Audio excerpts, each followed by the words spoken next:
Sawa, tumeanza live basi kila mahali. Iko poa sasa. So mazee, wiki imekuwa poa, imekuwa busy mbaya. Ndio show last time track yangu ili roll over nikiwa job sometime back last week ili roll over. Ili flip tu yani. So nataka figure out vile I do ikuwe poa.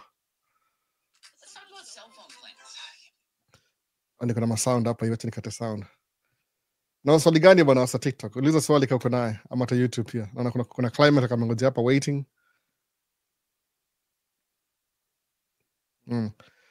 Nimekuwa na story gani? Track yangu ili roll over last week ina happen by the way kwa hizi story zetu za construction.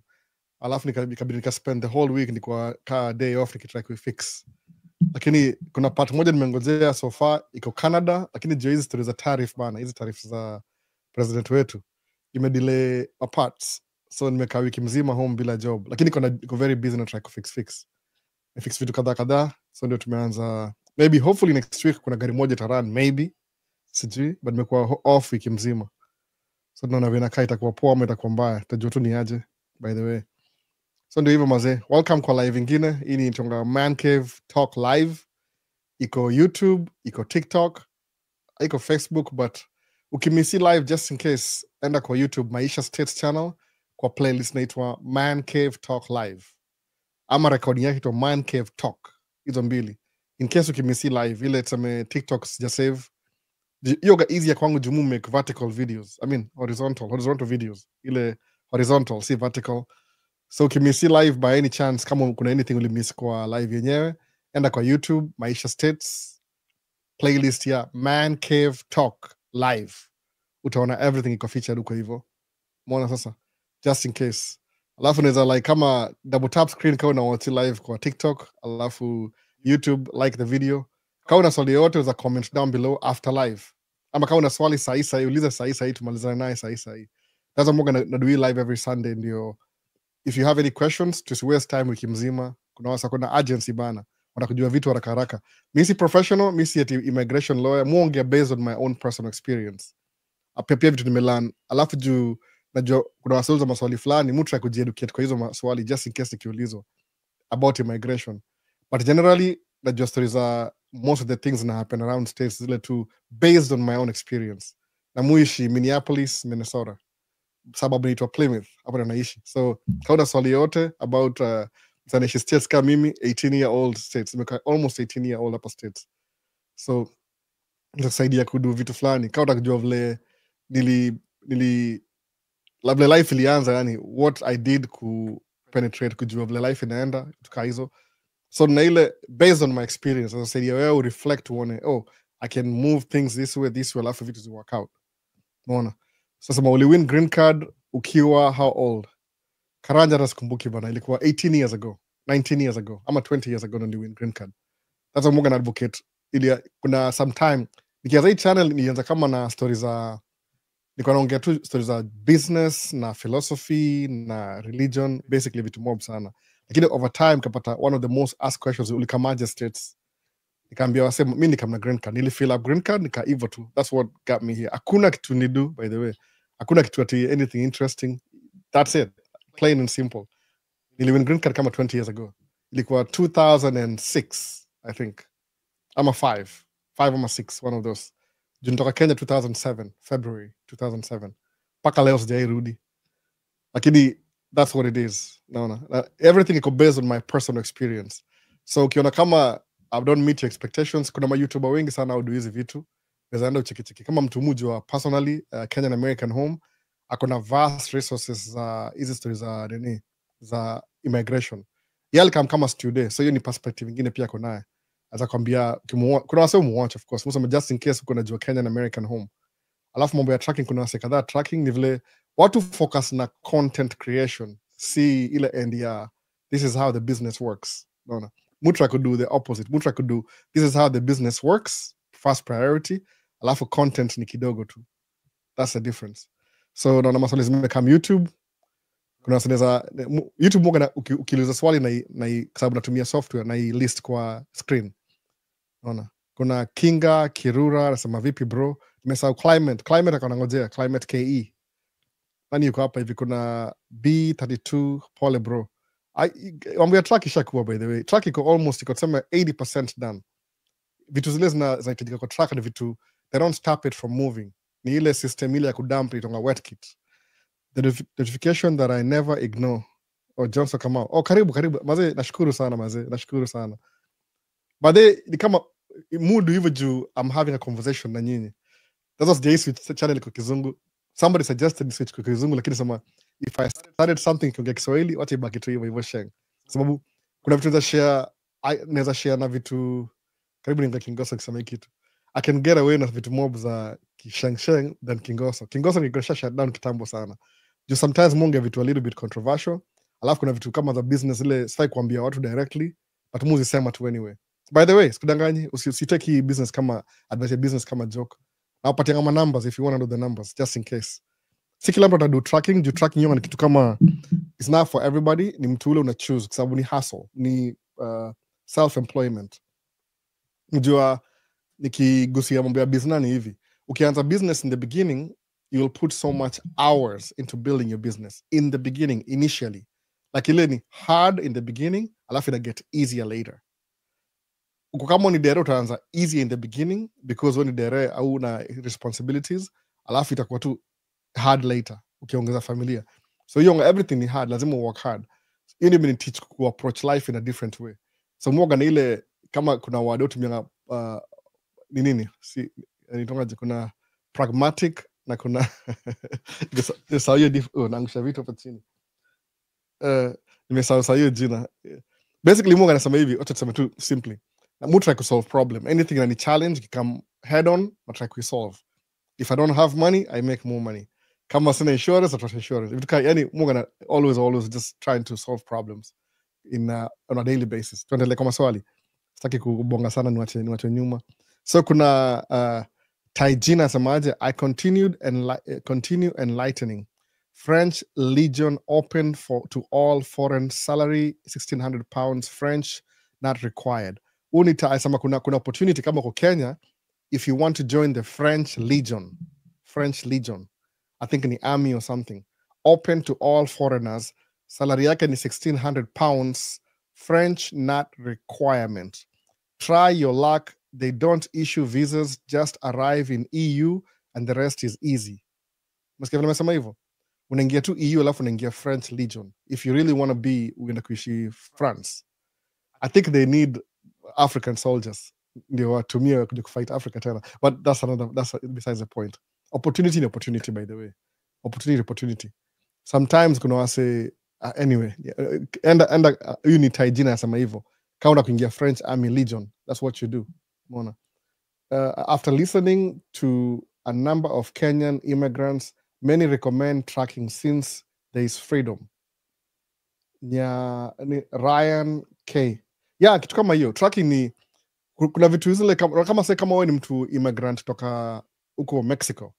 Wengi wao au duko mafama au kama ranch au kama construction, hizo ni vitu zao. Kwa nini? Hiyo ndio wamepenya hiyo story. Na construction ni poa sana by the way. Ni very good. Hiyo lipa fit sana pia. Minimum ni $40 an hour, ni do mob, but ni ile temporary work. Haiko throughout the year. Ni kama uko when hireling. Hiyo jina. Kuna hireling ni mtu wa kibarua. Hiyo ndio jina kibarua. Hireling. You're paid every day. Hireling. Hiyo ndio construction. Si permanent. So umesemaje, Taijina yasema kumbuka kuna French Legion, salary ni £1,600 a month, no visa required, just arrive in the EU and the rest is easy. By the way, opportunity more bizo ziko hidden. Azikuange ziko nini? Asemaje, swipe to try engaging. Okay, sasa. Nimedu nini? Sasa wamechange TikTok kidogo. So you don't dwell much on immigration, sio? Kinga Kirari. Si vile inile tu mugo ile basics kama si expert by the way. Honestly speaking, watu wengi immigration there's a lawyer nimetumia for a very long time. Jina yake ni Anastasia. Yeye ni immigration lawyer. So musamangaje, I don't really have to think. I just pay her to help me. Sabu ni lawyer, you're gonna up-to-date information. Nimu recommend. Don't do things by yourself. No. Asamaje, encourage more viewers to share. Share the live. Just got a number 2 gift. Okay, sasa sijui nasemaje. Mtu ameuliza swali gani hapa hivi? Kenyans, after listening to encourage more viewers. Where are you, sir? Oyugi. Niko Minneapolis, Minnesota. Nimesema poa? Minneapolis, Minnesota. Let me pronounce Kabuna, understand Oyugi. If you understand, I'm in Minneapolis, suburb inaitwa Plymouth. Naona kitu kaa hiyo suburb. So you don't dwell much on immigration, sio? Si vile sana, by the way. Muuliza lawyer kama kuna any problem, nauliza lawyer kwa sababu rules will change. Unapata kuna ile Congress level legislature ina change, lakini kuna zile small changes kama priority ya President Trump ni ku deport ma immigrants wale walikuja hapa illegally. So unapata immigration itaswitch kidogo, alafu pia amefire most of the whole department, ame downsize number, meaning immigration process will take longer. Kwa nini? Wako understaffed. Sawa. Alafu kwa hii party tonga Republican Party, they don't really focusing in stories za immigration sana juu I believe hii nchi ni ya watu weupe, so wataka encourage watu weupe wakuja hapa. Kama wewe ni immigrant kutoka Europe ukuje States, no question asked, but as long as kuna shade ya color according to wao, kama kala yako si ile pink ile pink au sema white, si white, ni pink hivi, ni pale. Kama kala yako si pale na kuna brown kidogo, wewe upewe first priority. Umeona sasa hivyo? So that's what they do. I'll fire watu wa immigration, alafu wana slow down process, kwa sababu I'll believe ati watu wengi kuja hapa hivi wakishakuwa immigrants, I'll vote Democrat, which I don't think so. Kuna wase kuja hapa hivyo wanakuja immigrants alafu wana vote Republican ni ile party ko associated na watu weupe mostly, hainanga watu weusi sana. I'm interested in tracking job and live in Europe. Is it possible to come with a work visa? Yani nimeangalia all my resources, ni kama impossible because you CDL tracking iko very regulated in America, very ni federal level ile security. Kama mimi yani iko very background check kila kitu, so they prefer unaishi hapa kwanza before uingie. Hiyo kama kutoka out of the country ni almost impossible, sababu kuna so many loopholes, lazima ama red tape, lazima uruke ndio kama employee. Hata they don't even want to hire you kama uishi hapa, they need an American citizen, sababu unajua tracking ndio one of the most crucial backbone ya economy America. Everything you come na track, everything. Food ni isle marifa, furniture, everything comes with the truck on a daily basis. So ni very crucial part of the infrastructure, especially kama transportation na gava. No, I got one though. Kinga anasemaje? I got one though. Kinga Kirari anasamani, what's the one? Good morning huku Qatar. Kuna msa huku Qatar. Karibu sana bana. Good morning huku Qatar. Chris asemaje? Hi Albo, niko ndani kabisa. Karibu kabisa Chris. So ndio hivyo sasa, if you feel DV lottery kama marriage but it's not official registered, can I have it registered after DV lottery results in case I'm selected? Kinga Kariri, wachana mambo ya in case. Angalia requirements. Ukifeel married, make sure you're married before ile paperwork. Au takuwa na paperwork. Unajua, nobody knows if you're married or not. Ukiambia watu wa green card ati kuna common law, au takuwa na paperwork. Basically, America, blemu understand. I could be totally wrong, but I think I'm maybe 70% right.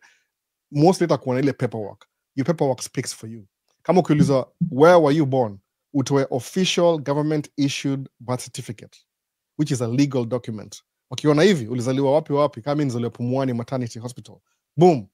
Imeshawapa hivyo jina yangu yote na match na passport na kila kitu. Au takuwa na paperwork, that's it. So kama una paperwork yani wisema he says, they don't have time for that, by the way. And I understand hivyo. Musamanga hivi, one of the thing musema hivi kwa attitude ya wa Kenya. It's not a game, by the way. It's not a game. Si game tunacheza hapa hivi. Kuna rules set in place. Musema hivi, understand the rules.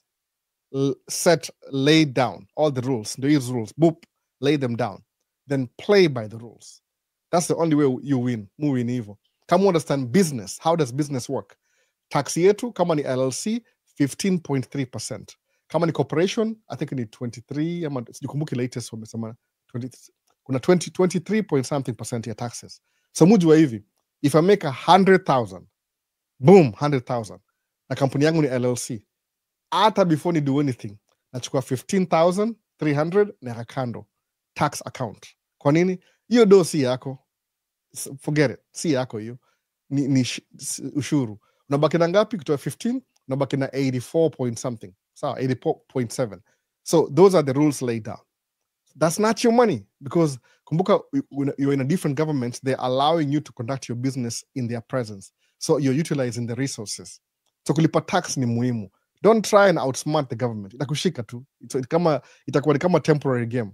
So understand the rules, play by the rules. So Kinga Kirari, ukisemaje, if you file DV lottery kama married but it's not officially registered, forget it, you're married. Okay, get it registered before, because ukiapply alafu suppose unajua tunaongea juu ya hypothetical, ile si real.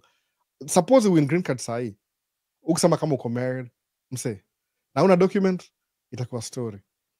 Enda tu malregister ya kumarry sahi, enda uregister ukuwe nayo, kwa sababu already uko na ile intent, you intend to immigrate to America na green card, so you want to bring your family with you. I think everybody wants that. Make sure uko na all the paperwork just in case, yani cover your behind, tuseme hivyo American nini, what I'm saying is ile jina ingine but ni mbaya. Cover your base, hii side ingine, cover this side, useme sawa, I've covered this side, so that when something happens, you're on the right side of things. Isikuwa ati you're the one seeking for this thing, alafu uko deficient. So kama ushaji disqualify hata before ikuje, make sure everything is right, alafu sandi ukihead through, in your end uko 110%, maybe ni 100%, but musema 110 ile extra, alafu ndio in their end we decide what do we do with this guy. Unaona, usuliti suppose hiyo ni kama you're trying to create the rules, ile exception to the rules. Don't do that. Watu wengi lose sana na story hizo. So musema hivyo, be extra prepared. Umeona, Edwin asema nini? Edwin Kamau, Albo, the man of the hour. It's 9 p.m. here in Nairobi, Kenya. Niko swali, in terms of your tracking career and being self-employed, how did Robert Kiyosaki book Rich Dad Poor Dad inspire you? Thank you. Actually, by the way, the whole story ni hoax, ni uongo. It's a made-up story, by the way. That's not his real story. Kuna vitu nigundua hivyo kama 2 weeks ago. It's a fake story.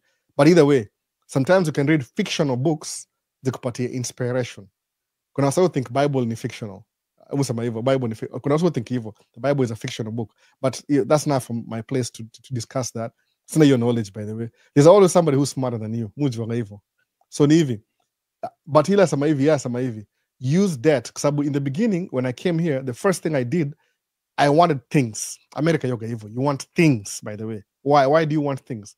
Will you grow up bila hizi vitu? So you have that desire to have things. So because I wanted things so bad, thinking that having things, it'll fulfill my emptiness of my soul. Kuna ile feeling kubaki tunataka. Suppose nataka kuwa na iPhone 15. I think iPhone 16. Alafu sema, man, I wish I had an iPhone 16.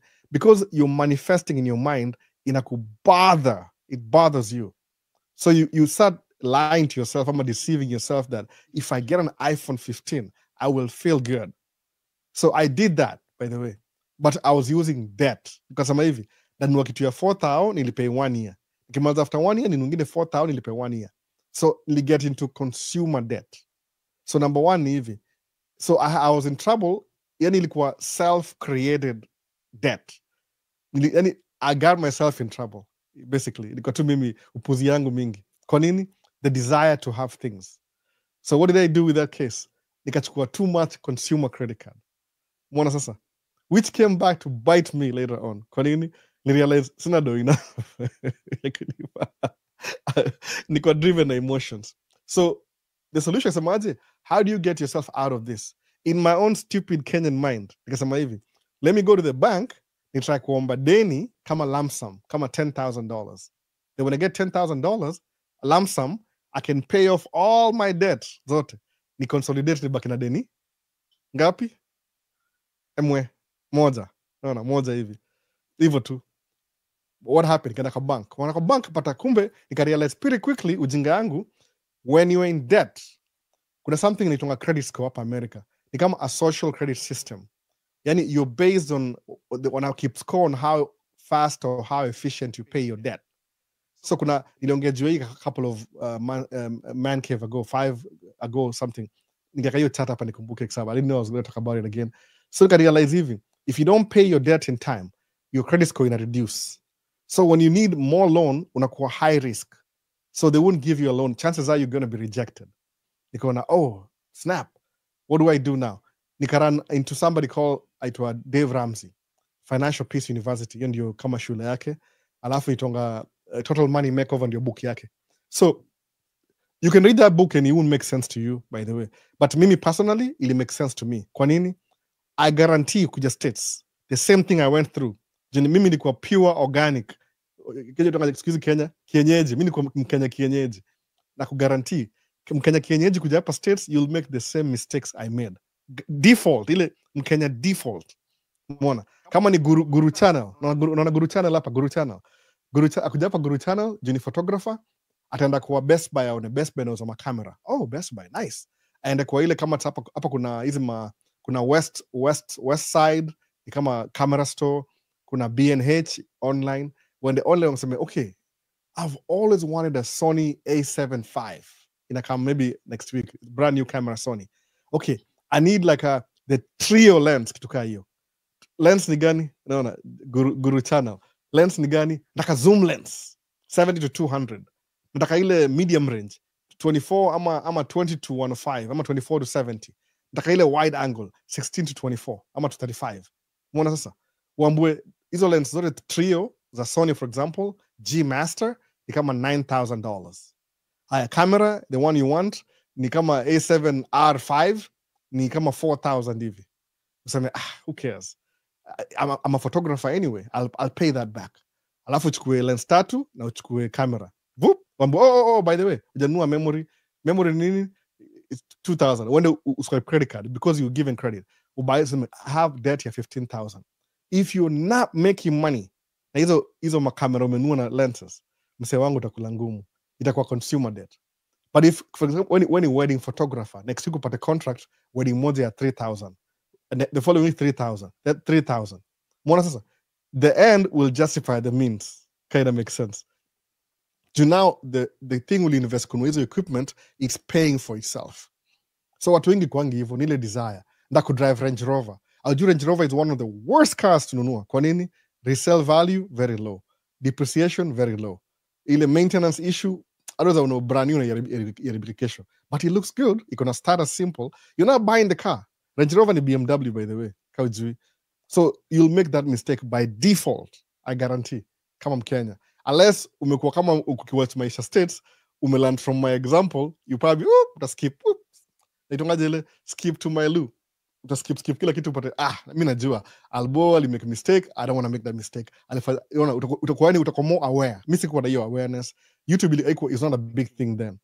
That's what I'm trying to say. Utaskip hii process. So ukianza kusoma kama Robert Kiyosaki, after shamanza story ya Dave Ramsey, juu semangaje kuna ile 7 baby steps. Siwezi go through side juu ni different topic, but go look it up. Hata enda kwa Google 7 baby steps, uangalie. Pay your debt, save, use cash, have a budget, blah blah blah, kila kitu. Utaona what's the next step. Mimi ni maskini, what do I do? Au sama nilianza hivi tracking na track mzee. Ubaya track mzee ni hivi. The most valuable resource ni time, by the way. The most valuable resource ni time. See money, see energy, ni time. Kwa nini? When you're old, when you're young, what do you use mostly? Ukikuwa young, you have time, you have energy, but you don't have money. No. Ifikiria kitu kama kuna wase udrong hizi vitu mahali.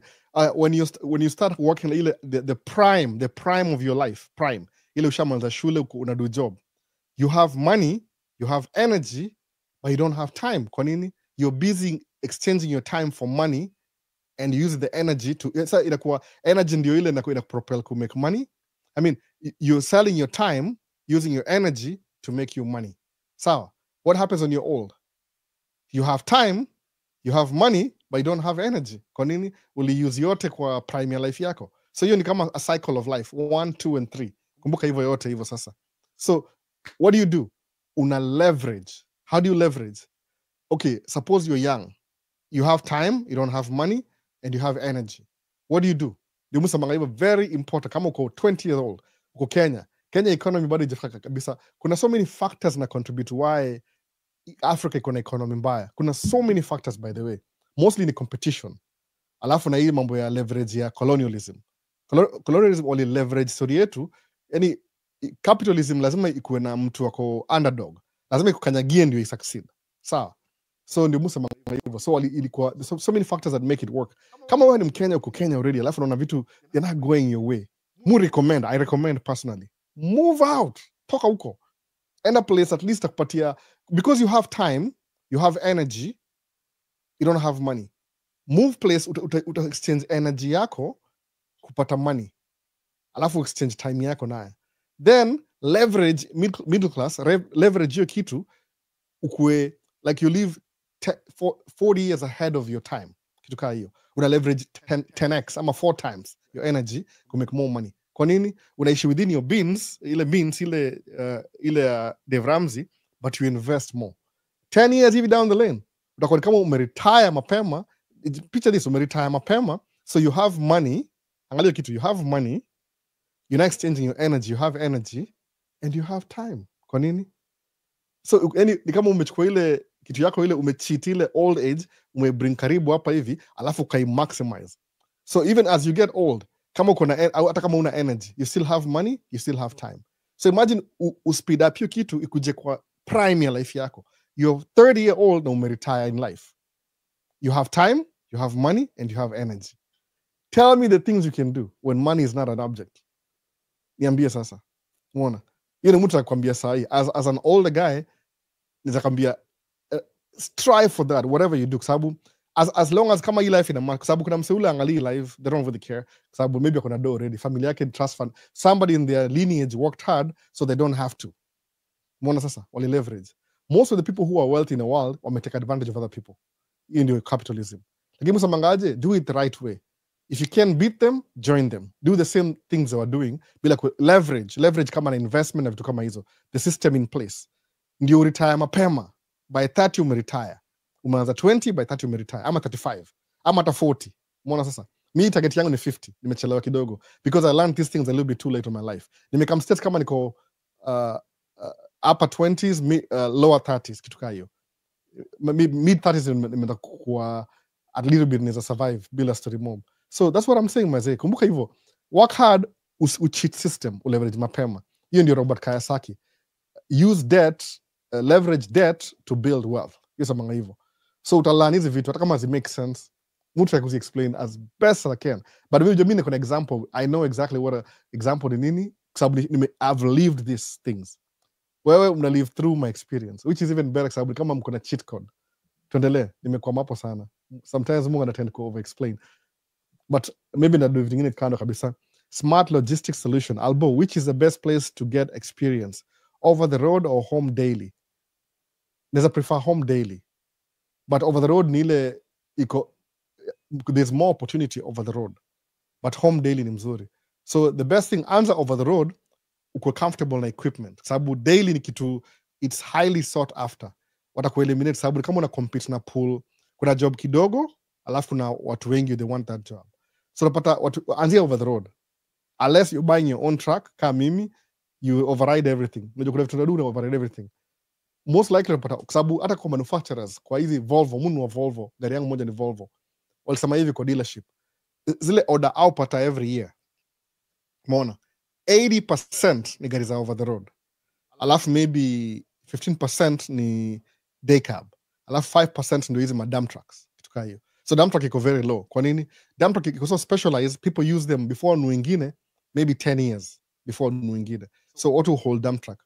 Alafu dump truck is one of the best business, but equipment is very expensive. Alafu your job pia ni scarce kama ujui kile unadu. Umeona sasa?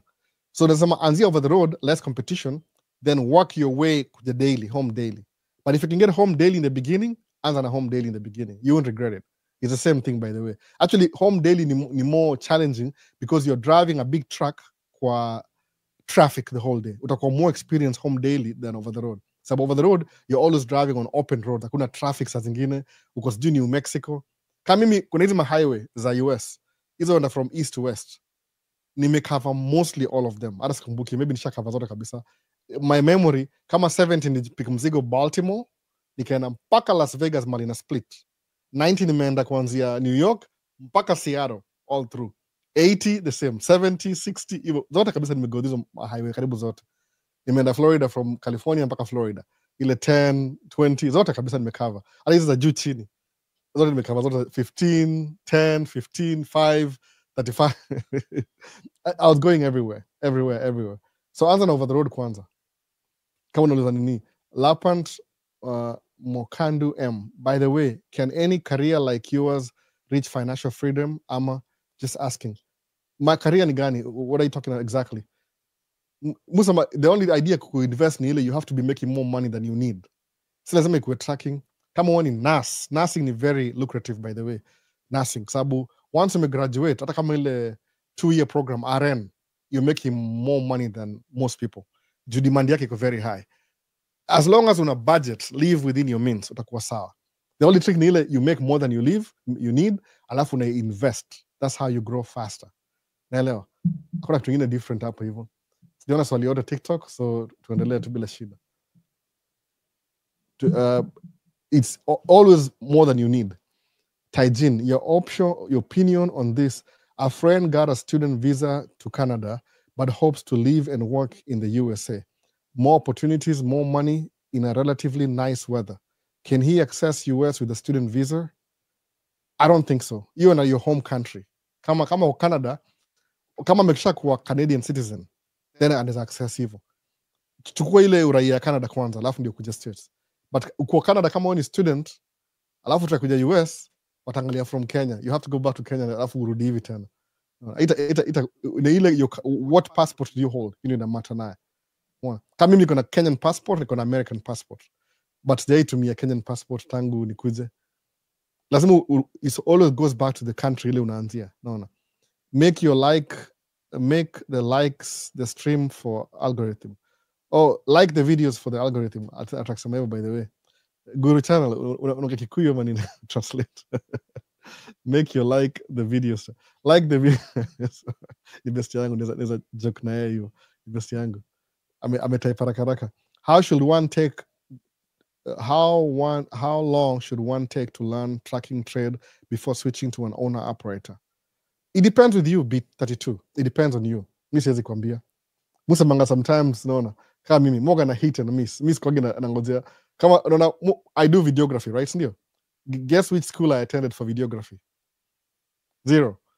Nanua camera kwanza, then I make mistakes with the camera when nobody's watching, then nala. Misi ndojangi kujua. Muona kama my time is bad. Time ndio mbaya. You don't need to go to school kwa kila kitu sometimes. Kwa siku hizi with all the resources go online, you can learn anything you want online. Not make do. You need to take your time to understand. So it's up to you. Ukiona kama it's about time, ukienda 3 months uone I'm comfortable, fanya hivyo.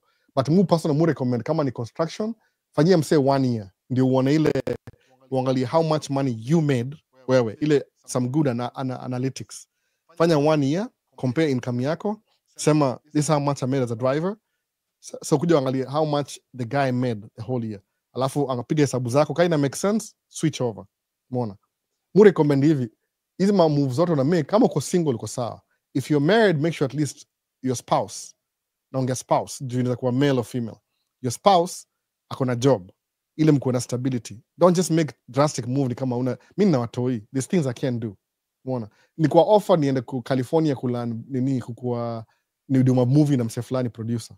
Ubaya ni ile I have a family. Niko na responsibilities.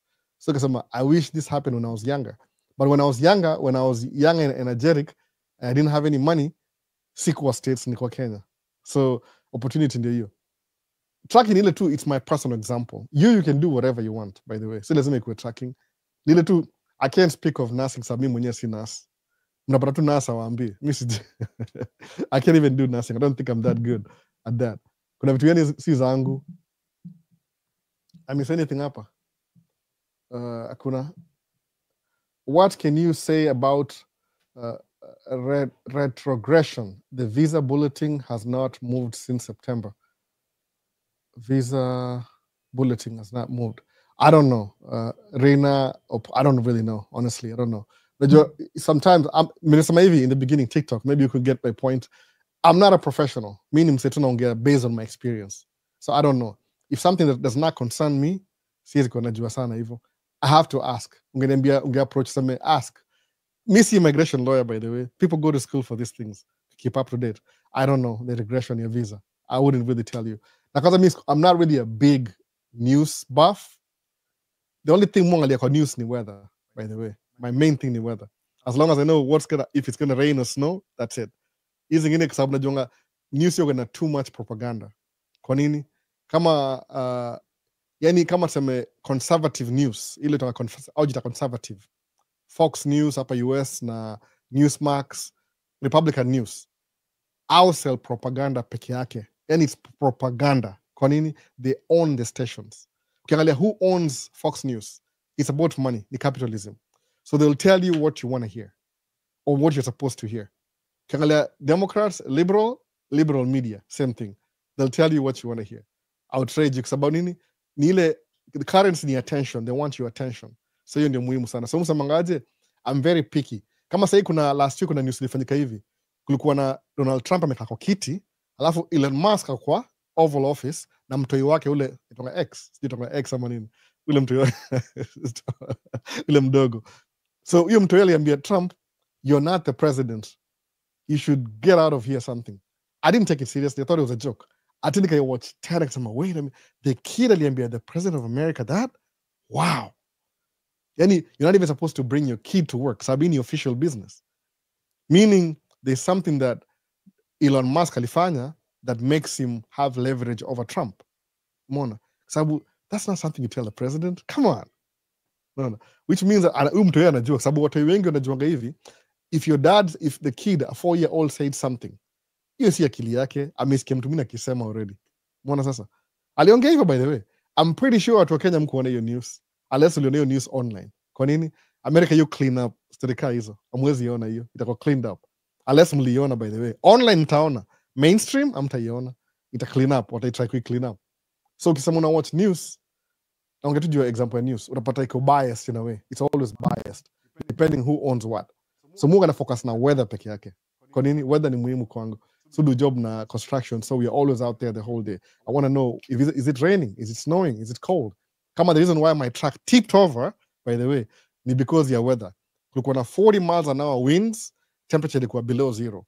So combine hizo two recipes. Niko na mchanga ya maji, ni pond, chini ni maji. So by the time kwa job site, ime freeze, ni ice. Only half an hour ime freeze already. Nikidump, ili dump the whole truck. Kwa nini hiyo weight ili shift to one side. If I knew better, ningedu vitu fulani, ningedu. By the way, hakuna jikitu ningedu. There's nothing I could have done. Ilikuwa lazima inge happen ndio sawa tu wajue ni dangerous. So mimi nilikuwa guinea pig for the day. After I tipped over, then they started being more careful. So I was a guinea pig. It may cost how much so far? The first checkup ya truck ilikuwa 2500. Alafu nikaenda nini? 2500. Towing ilikuwa 1000, 2500. Nimespend karibu 7000 so far by the way. $7,000 kurestore truck yangu. Hata sijamaliza, kuna maybe 500 to left, maybe 8000 by the time namaliza. But the business expense, what do you do? The business expense, it's things that happen in business. Wow, $8,000. Nimetumia account ya business. That's not my personal account, the business. Ni hasara, but if I need the truck to keep moving, I have to spend that money. So the whole week, let me spend just less than 2 weeks, let me spend $8,000 to restore truck back to original. Sabu parts ilikuwa 1000, towing ilikuwa 1000. The first dealership ilikuwa 2500, alafu the next ilikuwa 500. And ime add up. Ni kama by the time namaliza ilikuwa labda 10,000. But that happens. It's just part of business. Mona. Sasa albo nilini uko free ni call to piga story Elite World. During last week singeshika simu yote. Niko very busy. Niko freeze because I couldn't feel my face, by the way. Sababu kuna vitu nasema hivi, if I can fix something myself, let me save myself some money. Napata time, maybe next week nitakuwa free. I don't know, but it's still freezing temperatures. I don't want to work until it warm up. Sahi, nimesema I can't take the risk anymore. That drive maybe dump truck, but see side dump. I don't want to work. Niko na bad feeling about it because I made all the money, nime lose all the money ile nimemake yote from January. So that's terrible. So the government and Asara, no. But it happens. It happens. You can always make money. You can't get back time in your difference. So they get time too, by the way. They get time. Bado na nini Gideon Lerioka, hey Albo, ndio kuingia maze. Karibu Gideon, nimeona message zako kadhaa. Josiah Nzioki, hi Albo, happy new year. So imezeeka gani track ama sijui nini imezeeka. How about ile story ya Denmark wanataka kubuy one of the states from Trump ama ni story ya jaba? You never know. Unajua Trump pia anaongea tu, but he's very serious. He's not joking. He's very serious. Unajua Trump pia kama yeye ni king. Any difference yake unajua kama yeye ndio CEO wa kampuni yake amezoea kusema something and it happen. So kimbring kwa any point of leadership just ile the way amezoea. Yeye kama yeye ni king. Ni kama yeye ni CEO. Yes, he's not an employee. Ni kama yeye ni CEO. Hiyo ndio difference sasa. So it could be very serious. He just wants that. Kwa nini? Yeye anaangalia kama business opportunity. I'm growing my business. I understand, by the way. Trump more ile love-hate relationship. As an individual, I'm not kidding, to be honest. And ile, as a businessman, musema, this guy, it's funny. Akona ile, a seasoned politician would know what to say or what not to say. Sababu storia kama Gaza, ati you're going to build hotels in Gaza. Do you know when that thing was proposed? Gaza. 2007, by the way. They were thinking about that 2007. Sababu samaje, kama kuna war, let's go take over Gaza to build mahoteli. Isikuwe war zone anymore. Ikuwe business. As a business, it's a good idea. But in humanitarian government time, it'll bring conflicts because you are ethnic cleansing people from their homeland. So kuna too many, but that's not my job to deal with. It's true, it's been in the books. But in the Trump, because he's a businessman, yeah, everything is business. And I think business, everything. So he doesn't know how to be a president politician. Sabu, it's true the president is supposed to. But you hold back and will say, should I say this or I shouldn't say this? No. America yoga very nefarious as ingine kwa vitu wanadu. Ni kweli, sikidanganyi. Hii ni politics. Hii ni mambo ya leadership. I'm not part of that round table, so me siwezi comment. I have no skin in the game. No. But it's true. Maybe they want to buy Denmark. Maybe in a military post. If they buy it, there's things they can do that will make it more lucrative. Come on, why do you think America gives aid? Aid on submission, like government efficiency. Kuna vitu mob zinaendelea, by the way, politics. But do you want to waste your time following up with everything? Musa Mangaivi, in my own personal opinion, please don't do that. Focus na wewe. Use your time to build wewe mwenyewe. Self. Sabu, if you build yourself well enough, alafu kumdosi, then you have energy, you have time. Nini ingine? You have energy, you have time. Nimesahau moja, na saa ingine. Kuna energy, kuna time, and you have money. Exactly. You have time, energy, and money. Guess what's going to happen? Utakuwa na time ya kuingia politics. Kwa nini? Because you have time to do that. You'll be buying politicians, unakuwa chess now, whatever you want, for fun even. No. But maybe he's right. It's kweli kabisa, by the way. He wants to buy it for their own reasons. Mambo ya kelele, kama wewe si stakeholder, you don't even know what you're doing. Maybe they'll sell it. Are you also giving away books? I don't. Which book do you want me to give you? But the problem is shipping ndio shida. If you want me to send you something, nipatie physical address. Kuna last year nitumia mtu books 2 hajaipata mpaka leo. They just got lost. I think sijui ilirudi. I don't know what happened. Liko nani nimesahau jina yake. Nimtumia books 2 hajaipata. The only person to get book nituma hata kuniuliza ni mtu wa soka kwa Nakuru. Nimtumia package. Okay, anajijua hata mob. Yeye nituma na state duka wakampigia simu ika arrive. Lakini saa hii I'm not really spending a lot of money. Ile sina pesa yangu. YouTube ilipi sana. Saa hii tangu Christmas views imedrop. So check YouTube flow sana. The only money I can use for my social media ni ile the money social media makes. See, come understand, by the way. I mean, there's in a few minutes. My business, every income, expense, I have to account for it. So if I need to send you money, has to be my money, mimi, what I've earned, ile after tax. Business may make imenilipa, then I send you money. The problem is in a budget. No. Budget yangu ni ya familia. There's a structure mufanya hivyo. Musema, I pay myself enough to run my family. That's it. Sinanga extra. Ile extra nilikuwa nayo last year, 1,000 kubuy my camera. I don't have that anymore. So lazima I have to make money before I give you my money that I make. But the business money ni business money. So the money mu give away ni ya YouTube. Kwa nini? YouTube makes money, I give away to the YouTubers. So mu depend na hiyo pesa ya YouTube. If I've ever sent you money, na wewe ni subscriber, hiyo ni check ya YouTube, by the way. See personal, see business. Because if you want me to give you my money, you have to be my kid. I'm a familia. Because I'm trying to grow the business, I don't pay myself. Nobody will do that. It's part of budgeting, by the way. And who would, nani anaweza ingia social media sahi, niambia wewe mwenyewe ingia social media sahi, you start giving away your personal money. You can't do that. Itakuwa sustainable. Sababu social media ni kitu, you make dough after a long time. You'll invest. Kama ugundua hivi, check za YouTube hizo wangapoa around holidays, kama Christmas, when people are watching more. But mood your views will drop. Halafu kizi mesema priority. If I have something very important, ni poa ni post once a week, kama live once a week, because I'll get my message across. Kama ni manini. During the week, itakuwa very slow. Sababu people are busy working. Mwana sasa. So if you want a specific book, labda tuko na arrangement, ungeniambia kwa live, ungeniambia kwa personal, free mind. Useme, I need this book. Alafu nitafute ni buy ni kuwe nayo. Alafu nitume. But ile, if it costs me time and money, haitakuwa easy ku execute. Kama sahi I'm focused on one thing. Tracks zangu 2 ziko down, by the way. Na hiyo moja ile iko na jina ya wife, kuna vitu yani haiwezi do job kwa baridi juu haina ile system ya hitbox. We should have done that last year, but ilikuwa busy na run na dere. Alafu by the time dere alimaliza, we were not sure kama kazi iko ama hakuna. Paka sema we could have just done it anyway. So sahi I'm trying to get my tracks back to the road. Na hiyo ni expense ya business. I'm the authorized ni CEO. Mimi niko authorized kusign checks za business. But I don't pay myself. Mr. Kwa corrupt kwa business yangu. I'm not a corrupt CEO. So pesa business ni business. Unless you make me money, you come and work for me, then I'll pay you. I have no obligation to hold your check. Unaona sasa? So free mind, if you want a book, enda personal. Maybe niko nayo. Kama niko nayo na kuna resources, I'll send it to you. Tuma kwa personal. But na explain, siwe naambia direct, naambia watu ile in general, because kuna maswali nimeulizwa. Albon tumie 500. Ito wapi 500? No. I have 4 kids, mse. Unajua America people have 1 kid or 2 kids. Kama una 4 ni story nyingine. Ni ngori mbaya sana. Juu na mortgage expense ni actually high. So that's silalangi, mfanya kazi kila siku. Kaime make sense. But niambie kwa nini. I don't just give away books. Mi set na hiyo unlimited resources.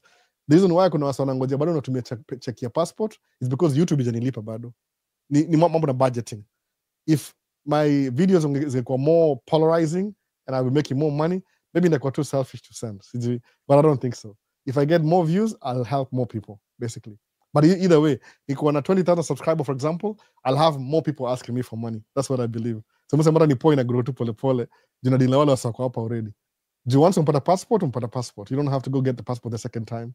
Labda unapata ingine ya Canada, ama ya America, ama ya Europe, kwa unapatiana. Naona Chris Kuruma, ama nimesema Qiruma. Sitaki kuharibu jina lako bwana. Niaje, niko poa kabisa. Tuendelee. Sioni kitu yote TikTok, swali ineni, na scroll poa, sioni kitu yote come. They want to buy Greenland, which was Denmark colony. Sikia, hata si yao. It was a Denmark colony, alafu they want to buy. Anyway, people you're funny sana. No. Nilisikia kuna South Africa, Trump amesema slow down immigration. After 1 week amesema executive order slow down immigration. Some by the way, immigration department, those South Africans, the Afrikaners, the white ones, speed up their process of the states. Speed up. So white immigrants? Oh no. Stop everything. They have to come over quick. Black immigrants? No. Slow it down. Ni ubaguzi mse. Ni ubaguzi. No. You can see it. But hiyo ndio government. Josh Nzioki, hatimaye form ilijipa. Michigan it is for fall 2025. Have you been Josiah Nzioki, hatimaye form ilijipa. Michigan, it is from fall 2025. You have been so motivating, sir, so impactful. Be blessed, sir. So Nzioki ilipata visa kuja Michigan. Enda kwa ule mse niliona ile video mkanonibe last week ya nani? Ito nani mse wa Michigan? Arnold Malcolm kwa TikTok mostly. Ndio na video yake. Kumbe ni mse wa Michigan pia. Niliwatch ile Iko Nini podcast. sometime during the week, Tuesday, Wednesday, ndi what interview yake. Mulisikia vile alisema, by the way, sini tracker, mulisikia vile alisema. Anasema tu, I wish I can clip video yake nikuje nishare hapa hivi. Ni vile mimi I don't do reaction videos. Maybe I should. Ni reaction na watu. But alisema the same thing musema kila saa. I was agreeing. Asema wow. Asema same thing. Malcolm. Sijui kama ni dere ama na on track yake, I can't even tell. But asema alikuwa ametravel. Alikuwa sijui Indonesia, alikuwa Middle East, alikuwa wapi. Travel history. Akaenda sijui Angola, akaenda. By the time anakamkuja States kwa American Embassy, guess what? Akona history. Alipata tu visa. Sahi ako States, amekuwa States due 6 years or something. So many. Same thing, hata ule best yangu ule itonga Mato. Ule kwa TikTok. Pia the same thing. Alikuwa Middle East, akatravel, yani ukienda Middle East, you're making money, you're utilizing your time. Unaongeza ile degree ya acceptance. Because you don't have to tell me when I'm motivational, you're doing it already. They can see that you're doing it. How? Stamps kwa passport. Mona. Nimusemanga hivi. The first thing I can help you out with, I wish my company was making profit. How? Ningetoa nitafuta njia niseme na non-profit, ningefungua non-profit kando ya kusaidia wase wapate passport. Maybe one day, maybe one day. Sababu kuna wase wengi that need help. Always. There's always people who need help. Ningekuwa nasaidia wase wapate passport hivi. Alafu nabukia wase embassy. That would be good, by the way, as an organization. But my company is still too small. Si big sana. Nda grow over time. Maybe ndakumbuka hivyo one day, ndakumbuka hivyo. Lakini travel inasaidia. You're getting yourself closer. Una qualify the more you travel. Sababu in the Middle East, you're working. No, you're working. Si bure, you're working. So you're making money, but you're traveling. Kuna visa. You look like you're responsible. Paka umekaa tu Kenya hivi. Maybe you're doing something in Kenya, but nobody knows what you're doing. Sawa. Kama nikosikia vile nani akisema hivi Mwaf kwa Iko Nini podcast, ati ma YouTubers wengi Kenya are making do hivyo sana. But that is true. Social media is very tricky. You won't make money continuously. Sababu the platform makes money fast before they pay you. YouTube will always make money from you. Sababu every video you make, they'll run ads. No, it's a very good system. You give them free content, they make money from your free content.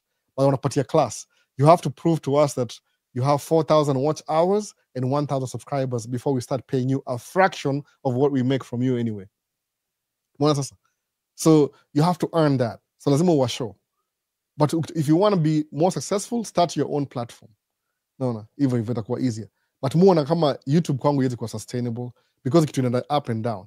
Mu need kitu go straight forward. That's why Mungu anasema Mungu na focus na business. Si focus na content creation. Hata hii ni free public service. Nasema tu, let me help my brothers and sisters because nime go through hizi vitu. I mean, what else can I do? I wish I had financial monetary gains, but the best I can do ni ile kushare tu knowledge yangu. Sababu if I die, ndakufa nayo. Mbona sasa? Tuendelee. TikTok. Nataka kukuwa equal, angalia both sides. So, Josiah Nzioki, kuja Michigan. Ni baridi, by the way. Si baridi kama Minnesota, but it's cold. Alafu, stronger. Congratulations, by the way. You did it. If I inspired you, I'm glad I was part of your success. A little bit. Maybe 0.5% of your success. But I'm glad you took steps to improve your life. Nzioki. Makofi. No, congratulations. You did it. Anajua kile anadu. Atakuwa poa. Watch him say, Josiah Nzioki. Kumbuka hiyo jina. Kama tuona hii live tena 2 years from now. Atakuwa poa. No. Peter Njuguna. Hello, Albo. I'm about to relocate. How much will it cost for a trucking license and how long are the classes? 6,000. Kuja kwanza, Peter Njuguna. Kuja kwanza. Just come over. Kuna so many challenges. Wewe kuja tu. Sutanitafuta ama ukifika hapo unanisahau utasema nishafika States. Maisha States kitu gani? Hata mimi ni Peter States. Kuja alafu tutaongea. Kuja hapa kwanza. Hata usiponiongelesha, by the way, utapata some help. Ni kama 6,000 but there's so much stuff in between before kuje. Wewe kuja kwanza. Unaona? Don't count your chickens ama your eggs before they hatch or something like that. Kitu hiyo.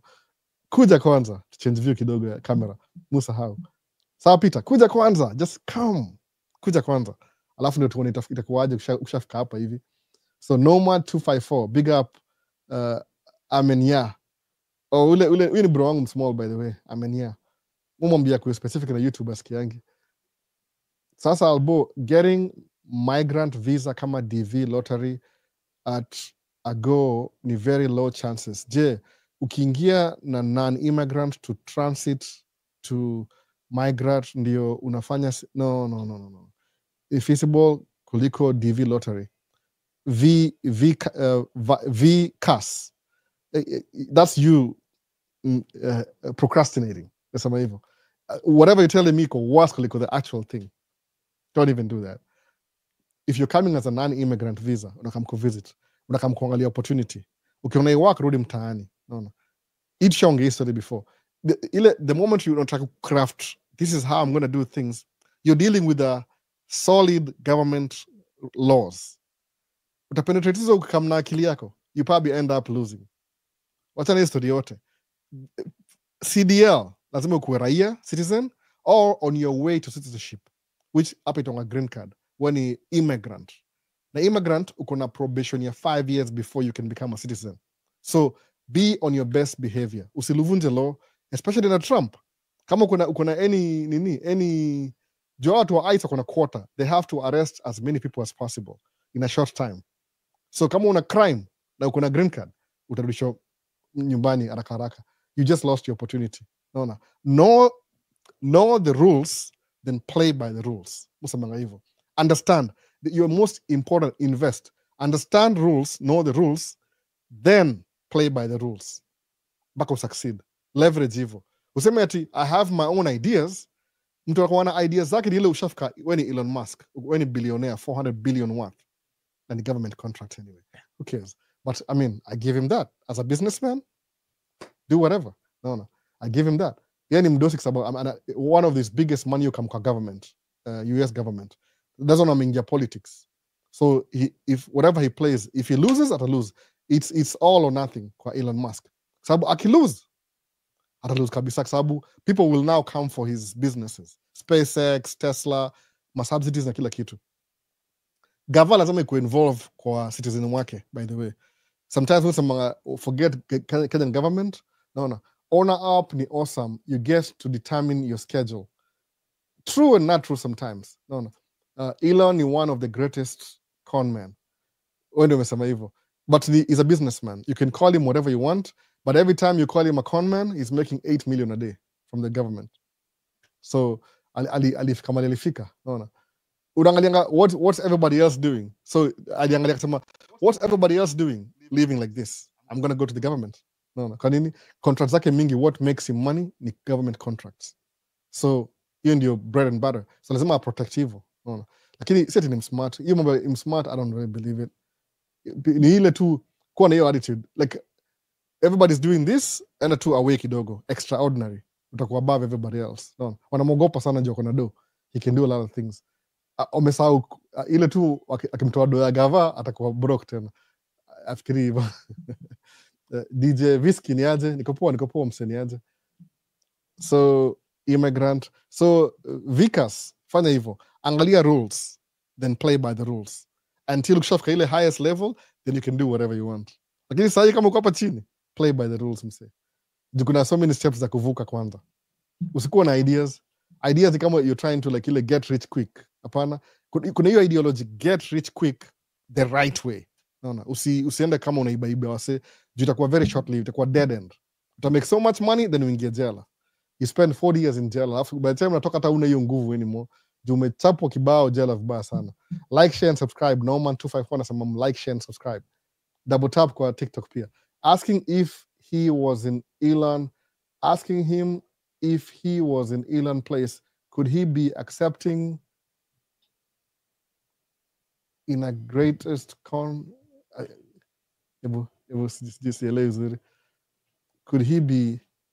Could he have accepted he's a greatest con? Probably not. Atakuwa na enjoy life hata amesahau. Unajua kama si dere wangu haezi jua how much effort I put into making sure the truck runs every day. Yes, baka tu routine. Anakama anapaka gari, anaingia kwa truck, anawasha, anaenda job, anarudi. Ajui kuna taa nilifix jana usiku, niligrease nothing. So that's what it is. Ukimwita the greatest con ni businessman. Aliangalia opportunity, whatever. No. Not in America. Wait and see what will happen to Elon Musk in 4-year time. Saraj Ahmed Kabacho. It could be. It just depends on the political shift. That's what it's all or nothing. because he got himself involved in politics, and politics is what government is what pays his bills. So if government changes, ooh, you're gonna make a lot of enemies. Hiyo ndio baya hiyo. Ndio Musa Mangaje, if you're in business, kuwa neutral in politics. Don't take sides. Just be neutral. No, you never know which government you might need help from. Kuwa neutral. But if you go one side, that's not a smart move. Sababu unapata labda midterm ifike, Democrats win the House and the Senate. They have control. Guess what? They cancel all your contracts. So ilikuwa billionaire 400 billion January 2025, 2027 January, you are 1 billionaire, uko insignificant. And the moment you fall from the top, nobody cares about you anymore. Itabidi tu na hiyo billion zake si ati ni actual money, ni shares. No. Kama how can Tesla be the most shares, the biggest auto company in the world ni Tesla, but they only sell 1.7 million? Now Toyota is number 2, outsells you how many million? It doesn't make any sense. Ni shares, it's a shares game. No. Who's willing to invest? Any game ya kwa dosi, Musa Manga hivi, it's a game. Now slow down. It's a game only the rich get to play. That's the title of a book, by the way. It's a game only the rich get to play. Sababu ukiona kama there's more Tesla shares and you exchange those shares, buy and sell, it will make you more money than investing in Toyota shares. But in actual, Toyota sells more vehicles. Lakini because of shares, which is an unfair game, you can in to make a political TikTok. Anyway, that's what I'm trying to say. It's very damaging as a business kwenda one side. Play both sides because you never know. Doing business, no. Sometimes the government allows you to do business in a country, so respect the government. Kuwa neutral. Who's take sides. But anyway, nothing will happen to Elon by then. He would have figured a lot, man. Whatever. I don't know. No comments for me. Not political shifts. It's what he got himself into, investigating Social Security without clearance. Topic I'm telling you, it's just it could go either way, because it's not the end of the world. It could be, because at the end of the day, however you fire people, they get upset. Guess what they're gonna do the next voting? They'll remember that, unless you do something to make them forget before the next elections, which is 2 years, by the way. 2 years in America, every 2 years kuna elections. Kuna midterm na general. So they might have power now, or comfortable. 2 years, ousted. No. Difference here, your house, I think only 6 votes. Only 6 votes. No. Only. Very few. Ikona power. So like shit on the left. This is becoming so political. TikTok. Live long, this man cave. Man cave, live long. Long live, ama? Long live. Live long ni kama Swahili translation. But naelewa. Salamu albuni aje. Richie nakuona Richie ni aje bana. Unaendeleaje na job Richie? Chris, I applied DV with my wife and hypothetically we both win. Can we push both cases just in case ours? No. You only go once. Once umewin ni moja. Angalia hivi, what's gonna happen hivi? Your DV number ya kuwin, you're gonna have some numbers. It could be 000 17 000. Kama ni kitu, go with the one with the lowest number. Kwa nini? Sababu labda both of you can win, out chuka 55,000. So if your wife's number is 7,000 and yours is 23,000, go with your wife kwa sababu itakuwa lower number, itapewa more priority because iko lower. And pick and choose. There's only one. Choices need only one, by the way. One choice. Mkienda tu mtakuwa disqualified, both of you. Do now inakaa kama fraud. No. Give that chance to somebody else. So Chris, si overthink his story. Mi niliapply to once, kajipata niko America. Didn't even know what I was doing. Nasema, what? Me? What? I dreamt. I wanted to come to America from 20-year-old, from high school. Skill hip hop. Mi niko mid. I'm actually officially mi Gen X. Mi Gen X. Si Gen Z, si Millennium. Mi Gen X. 70s born. Late 70s. So but by the time hip hop sikia Tupac Shakur ilikuwa ndio prime kabisa. So nilikuwa naona video sema, man, I want to be in America. This is so good. It looks so good. I really, really want to be in America. That's what it is. So eventually, I ended up in America. So wow, okay, let me try and do music. Failed. Let me try and do DJ. Failed. Well, I gotta survive. I gotta eat. Go work in the factory. I hate this job. Who makes more money? Trucking. Yeah, it's a little bit more money. Okay, what if I got my own truck? More challenges. Eventually, trucking, family, kids. No, nikaendelea tu. Umepanga studio proper. Si vile. This is just actually in the living room. This is just a living room, by the way. Living room. Ile tu kuna in man cave. Kuna upper floor on your main floor, upper in the basement. So I told my kids tukuna rodents hapa hivi. So akujangi hapa anymore. They don't come here anymore. Wanaogopa ati tutafute exterminator. Au tonga exterminator. Clean. Kulikuwa na panya hapa, by the way. Ilikuwa cleaned up last year. When you moved to this house, I think the previous owner ilikuwa empty for so long, so ikatakuwa na unajua, you have to maintain your house. Una spray every summer, every spring una spray, every fall una spray. To keep manage the rodents. Hizi mapanya, ma ants, ma bees, vitu kaa hizo. So wasp. So haikuwa well maintained, but tulipa mtu clean. So I haven't really seen any rats, any mouse anymore. Hapa hivi. Mice, I think ni mice. Tuliseal all the holes like huko. So hapa hivi this is a living room. Unaona hii couch, kuna couch hapa. It's a living room. I keep saying I'm going to show you, but it's so untidy. I can't even show you. It's embarrassing. Besides hapa inakaa very clean hapa hivi. The other side is a mess. It's a mess. Goodness. No. That's why.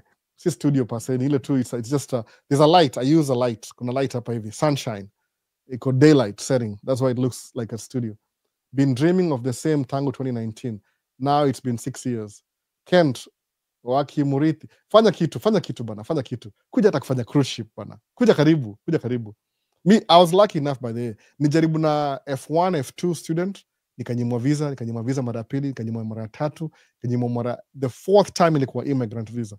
So I failed 3 times before nipata immigrant visa. Hata siku apply for immigrant visa, ni apply green card. I was nearly failed 3 times. When I failed mambo ya F1 student, nikaingia green card. Sikuwa na family ties na financial backing. Because mimi sikuwa na scholarship. I was an average student. Sikuwa na A, nikuwa na C. So na C, singe justify nikuwa na scholarship. I didn't really know how things work. Nikuwa naangalia things, nasamanga hivi, kuwa very careful. Don't look at things based on where you were. Like, oh, this is me. These are my limitations. So because I believe these are my limitations, I'll never be rich. I'll die poor. Please. Don't even think. Your present situation does not determine tomorrow. Mswaisili. No, Mswaisili. I'm pretty much, I live a decent life. Ukweli kabisa. Mu live a decent life. I can afford eggs. Eggs need $12. I can afford eggs. I had eggs for breakfast. I live a pretty decent life. As a truck driver, I don't even use my brains to make money. I physical. Maybe too so silly. I've never been rich in my life until I could do trucking. Then it may be a little bit more money. So don't let your present situation determine tomorrow. Those are totally different things. Uta make one move, ujipate kwa States ama Canada ama whatever, anywhere, sijui ni wapi. Unaangalia life yako sema, let me reflect. Unaangalia nyuma hivi hata uamini. How did I get here? How? So ile drive yako utaendelea tu. Whatever drive you have. You umejaribu 2016. Keep trying. Lakini ukiona kama don't try the same thing over and over. Unaona mimi ni try F1 the first time nikanyimwa. F1 the second time nikanyimwa. F1 the third time nikanyimwa. So I had a job already. Gashama was a enough to get me a job. It was not a really good job, but it was a very good organization. Niko nafanyia job. So I was working, by the way, niko na job. So let me do this. Let me go back to school, nifanye business management. Nikaingia Kenya Institute of Management, evening classes. I do job the whole day and ngia job jioni. So my life was busy. I was moving on to the next thing. My goal ilikuwa nitafute pesa, loan, ni contribute kwa sacco. I raise some money, niongeze shares zangu. Then I pull money out, nijenge apartment building, by the way. Niende kurent. Didn't even know it was called real estate. I didn't even know that. Still my dream to this day, by the way. Na saa iko more accessible than it was back then. But nile I have to do it in Kenya. Samutra I could do the same thing in America sasa. Same dream, never change. So still in my horizon. mufikirie on my horizon. So imagine hivyo. So your present situation will not determine your future. I'm telling you, you're mistaken. You're fooling yourself. So kama umetry a green card tangu 2016 na you do job, try something else. I've been dreaming of the same tangu 2019. Huyu ni Kent. Now it's 6 years later. Don't just dream. Sabu, if you dream, it just becomes a dream. You'll wake up na utaendelea na siku. Turn your dream into reality. Kwa nini? Angalia kuwa na ile enda kwa self meeting, have a conference meeting with yourself. Jiulize, what do I need to do to excel my life? I don't know how you'll do it. It's not a formula. Just musamanga hivyo. I need to have a fleet of 10 trucks. Nearly give up 10 trucks, by the way. Now that I have 3, it was so much stressful that 5 in the maximum. 5 in the maximum, not here 5. I'll have to maintain to 5. I'll have the money from the 5, they invest in something else that's less stressful. Unaona sasa, unalana vile unago. Sababu as long as I'm growing, ile dreams zangu za kuwa billionaire, I'll let my kids do that. No, get rich or die trying. I don't really have to. Because if I give them a comfortable life, mutry kwa humble watoi wangu sana mutry wasijue kama tuko well off kidogo. I try not to kabisa. Wasizoee vibaya. Naona madhao ndio wajuangi kufundisha, but mutry kwa keep grounded. Mabesti yao wanajua wengine, naona si kila mtu though. Kama wacha ni refresh kama nimemiss anything. I have tried F1, was denied green card peer 3 times. I always like your videos on life. Charles nakijua Charles. So Kent, change your angalia ni nyingine, change your nipigie simu ama text kama text ama tuma DM. Tunaweza ongea tuone kama vile tunaweza switch your story. Labda sometimes you need a coach akushike mkono akwambie, hey, na unaenda hivi kabisa. Change, rudi uende hapa hivi. That's sometimes what I do kwa hii channel. Mwambie wase, fanya hivi, very simple. Kama uko yangu Kenya na hujapata job, enda Middle East kudu job. Kwa nini? Umetravel, ni perspective. Enda uone interviewer, mliona labda sijui, mliona. Kama kuona ule Arnold Malcolm kwa Iko Nini podcast last week. Ujue Iko Nini hiyo role ma podcast mob sana every day mpaka unapata unakuwa insignificant very fast. Video ya jana au tupatuma content boom every day. Which is good, but sometimes you have to go dig ni upate hiyo video. Yeah, angalia balisema he's a well-traveled guy. I didn't even know his history. That's why I was so excited to watch. Recommend say watch the interview mse Iko Nini. Nika notification hivi nikaiwatch. Niko na do watch but niko nasikiza in the background kama na fix track kwa baridi the whole week. Nilimaliza yote by the way. Yote kabisa. So akiongea ni perspective exactly musema. You have to check. Kama unakaa chini sema tu nilinyimwa nimekaa chini. You may be just sitting down. Anza ku make the wheels turn. Mimi kwa fanya hivi niko job, niko Kenya Institute of Management, nasoma business management. Hata job yangu ili improve by the way. The moment ningia class hivi, I started taking my boss shida yangu ilikuwa nini? Nilikuwa na boss mmoja kwa anipiga kelele kila siku. Sasa why is he yelling at me? Na niambii why is he yelling at me? But once niliingia business school, I understood why he was yelling at me. Siwezi mweka on the spotlight. Maybe you watch his channel. I don't think so though. But what happened ile kuingia shule, niligundua hivi. My boss expects me to know what I'm supposed to do. It's not his job to tell me what I need to do to him. It's my job to determine these are his needs. Then I meet needs zake. So kurudi job, because I joined school, business, I understood business more. I realized, what does he yell at me most of the time? Kuna emails nakuja, mimi ni assistant wake. So if he has a problem, something that anakuwa swamped, he has too much work on his desk, alafu mimi ni assistant wake and I'm not helping, it frustrates him. So anajiuliza hivi, why is my assistant not helping me? Pia maybe ni ile okay, tuseme kweli kabisa. Maybe ni ile his incompetence, and expect his incompetence mimi ni make up for his incompetence. Alafu pia mimi niko incompetent. So angalia, 2 incompetent people inakuwa toxic environment because his expectations are not met. So ana express frustrations zake kwangu mimi. Muona sasa? Meaning I will lose my job, they will hire somebody else who will have the same problem until I pata the right person amfanyie job. Sawa? So okay, how do we communicate? Anapata email, he gets too busy anasahau. So what do? Nikamuuliza hivi, what things do I have access to as your assistant? Can I be all my emails? Okay. all my this, okay, all my this, nikaandika notes. Kaniambia okay, nikamuuliza swali lingine, what do you need iko accomplish every week? Kaniambia emails on Monday, nataka by Friday imekuwa accomplished. So ukiona kama kuna email iliandika email on Monday, ilifaa kuwa replied on Wednesday, na umepata Thursday morning, the best thing you can do, reply your email. The email, you don't have to sign, copy, paste, change some things, reply. Kwa nini? Ndio hiyo process iendelee, ile process iendelee, communication. So the person who's writing the email atajua kama mimi ndio reply your email. Kwa nini? Because when the big boss akiuliza swali, inapata he has something to say. Oh, okay. So tukataka ku streamline vitu. So guess what happened to the yelling? Ili disappear. I realized, wait a minute, I'm still doing stuff. Me ni employee, I'm underpaid. I'm severely underpaid, by the way. Severely. Kwa watu wa ofisi, I was the lowest paid. Sababu watu wengi waliingia job hapo hivyo hiyo place walikuwa na madegree. So walikuwa wameanzia higher. Mimi niko na college education. So I was the lowest paid employee. Kwa watu wa ofisi, by the way, at least watu wa ofisi. Everybody, I knew that sababu niko access na nini. I was the lowest paid, by the way. But I had to prove myself. You can realize one thing in life. Even when you're trying to prove yourself, I merit kuongezwa mshahara. Sometimes you have to create your own path.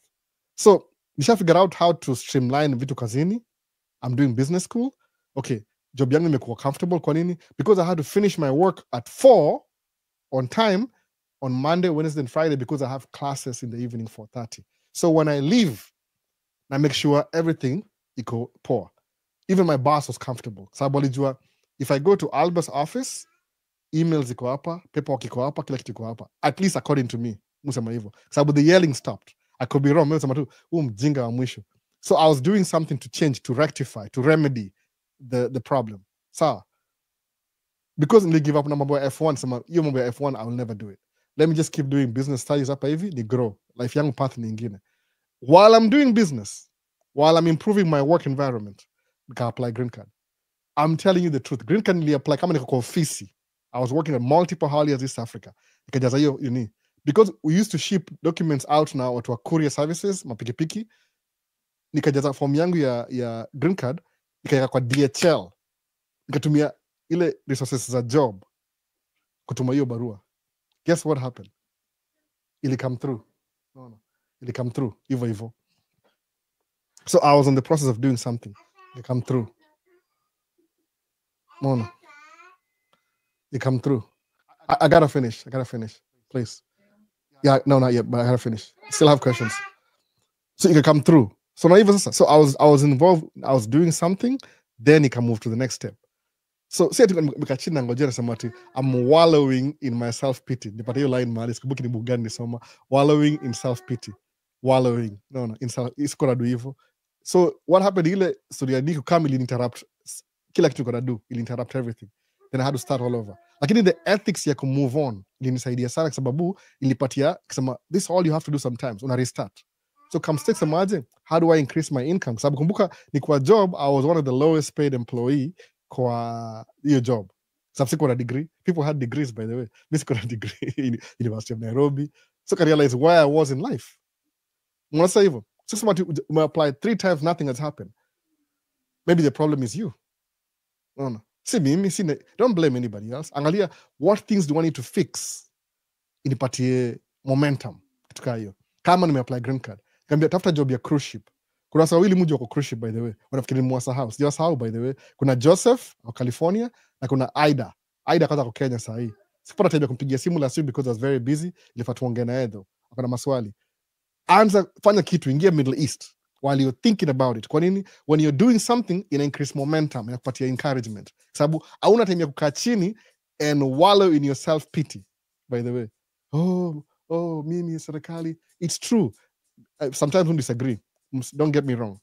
The government's job is to take care of its citizens. Period, by the way. Mkiblame Ruto, true, yeye ndiye ako in charge. But pia labda it will take 4 presidents before tufikiri level tutakua. Kwa sababu progress you happen very slow kwa bureaucracy. Naona system of government. Na government zote zina bureaucrats, by the way. Hadi sio Trump anataka kufire watu na muone huruma juu. Atafire watu wote, abring wengine wa mpya, tena wakuwe more bureaucratic than wale wengine before. Naona. Same game. Sawa. So can everybody become rich in this world? Nomad 254. Not everybody. To be honest, not everybody. Kuna wase upata do fulani wanakuwa comfortable. It's gonna happen to you. Or you'll have utakuwa na responsibilities. Not everybody. But your short iko available. It's very much available. Nomad 254. It's available. Even if you're not, itakuwa available mahali. No. Mr. Together, we win. Although nimekuja, I have some questions. Uliza tu swali by the way. Don't even just ask questions. Itakuwa easier. Ask the questions haraka haraka. Kienyeji. Mi ni kienyeji. Nisikie jina juzi by the way. Vincent anasema nini? Hello Albert, tapping in. I hope you're doing great. I'm doing great, Vincent. Tuendelee. Home TV. Kama nimeshinda DV lottery na nina familia ya watu watano, 3 kids, husband na wife, host wangu anaweza kunisaidia kurent apartments on my expense badala ya familia yangu kukaa kwake. Ni hard sana. Can you please just leave it? Let me finish. Yeah, but I gotta keep going. That thing is too hard. That's too hard. Too hard. Just go. Just go. Yeah, I'll come over. I'll come over. Please. Kama nimeshinda DV. So hiyo storia, it depends na host wako ni nani. It depends. Host wako ni nani. So no, on my I don't think it depends host wako ni nani. Ona hivyo, kwa sababu si kila mtu ati yuko mujua, especially mtu amekam states, just asking na mtu akipata do ajenge nyumba ama invest, give financial advice. It depends na wewe, by the way. Naona it depends na wewe, kwa sababu host yoga very different. Unapata kama kuja kwangu, say for example, kama sasa mimi siwezi kuhost. Before nilikuwa alone ninge host mtu, but sasa siwezi host mtu. Mbona sasa? Kwa nini? Na watoi na familia hatuna ile, we don't have, hatuna ile space. Hata my in-law akikuja au kuja one time ile weekendi alafu wanaenda, ni temporary. Hatuwezi kana mtu permanently sahi, ni almost impossible. Na kuna mtu yuko hapa hivi analia, anataka tucheze na yeye, anashinda buda alienda wapi. Ndio hivyo bana, na apologize kwa hiyo kelele by the way, but ni kitu ina happen. It's not bring your daughter to work day leo. Much kwa hivyo si kama job, but it depends na host wako home TV. It depends. Chances are they won't do it. They won't do it. Lazima kama upitie kwao sacrifice ndio pia ujitoe. It's your mostly your responsibility. Appreciate, unless they are very rich, maybe they will. No, it depends. Siwezi guarantee by the way. It depends who your host is. Most likely watu wengi wako na dopo, wao wako very tight. Jumaisha America si rahisi pia. Vipi Mzito, greetings from East Coast. Unataka kuingia real estate, si ndio? If you had a chance to jump at everything, including tracking straight into real estate, would you have done it? Mimi niko na shida still, no. Sababu nikiingia hapa hivi, niliingia hapa 2007. 2008 kulikuwa na recession. Everybody was losing houses. Kumbuka Obama akiingia president, economy ilikuwa, Bush ame-spend more money on war, ame-do vitu funny. So economy ilikuwa mbaya kabisa. Hata tracking ilikuwa mbaya in the beginning. But I got laid off from my job. Nikaingia tracking. Sababu the only alternative you can get tracking on the long run, is job is to improve. I'll be making the same amount of money. Just not a degree. Still, I made the right choice. Real estate pia it just works out. Everything kuna job unadu, there's some groundwork involved. Ile kuenda mbele ni long term. Real estate a long term plan. Umeona? Lazima kuwa na plan ya kitu, by the way, ndio kuwa na hiyo story. Brian, what happens when, for example, uko na SHITTY salary but allowance kadhaa juu una travel around Kenya, then hiyo story ya allowance na travel iishe unexpected? Just a general life question. Utakuwa in trouble, no, because you're living off, ni kama allowance C, your income is always what you make. Sawa, allowance it's a short-lived thing. Kama vile tuseme mimi ni YouTuber, mu make my video, okay, sawa, then your videos have to be very interesting. Ama uko na bahati, kuna hidden talent. Umeona? Kuna watu waga, they don't even need to mtu ataingia YouTube leo kama ule Kabi something, ule anafanya hivi aongei, but what he was doing was so relatable, gain more subscribers, ikampatia status. You need the exception to the rules, which is very minute.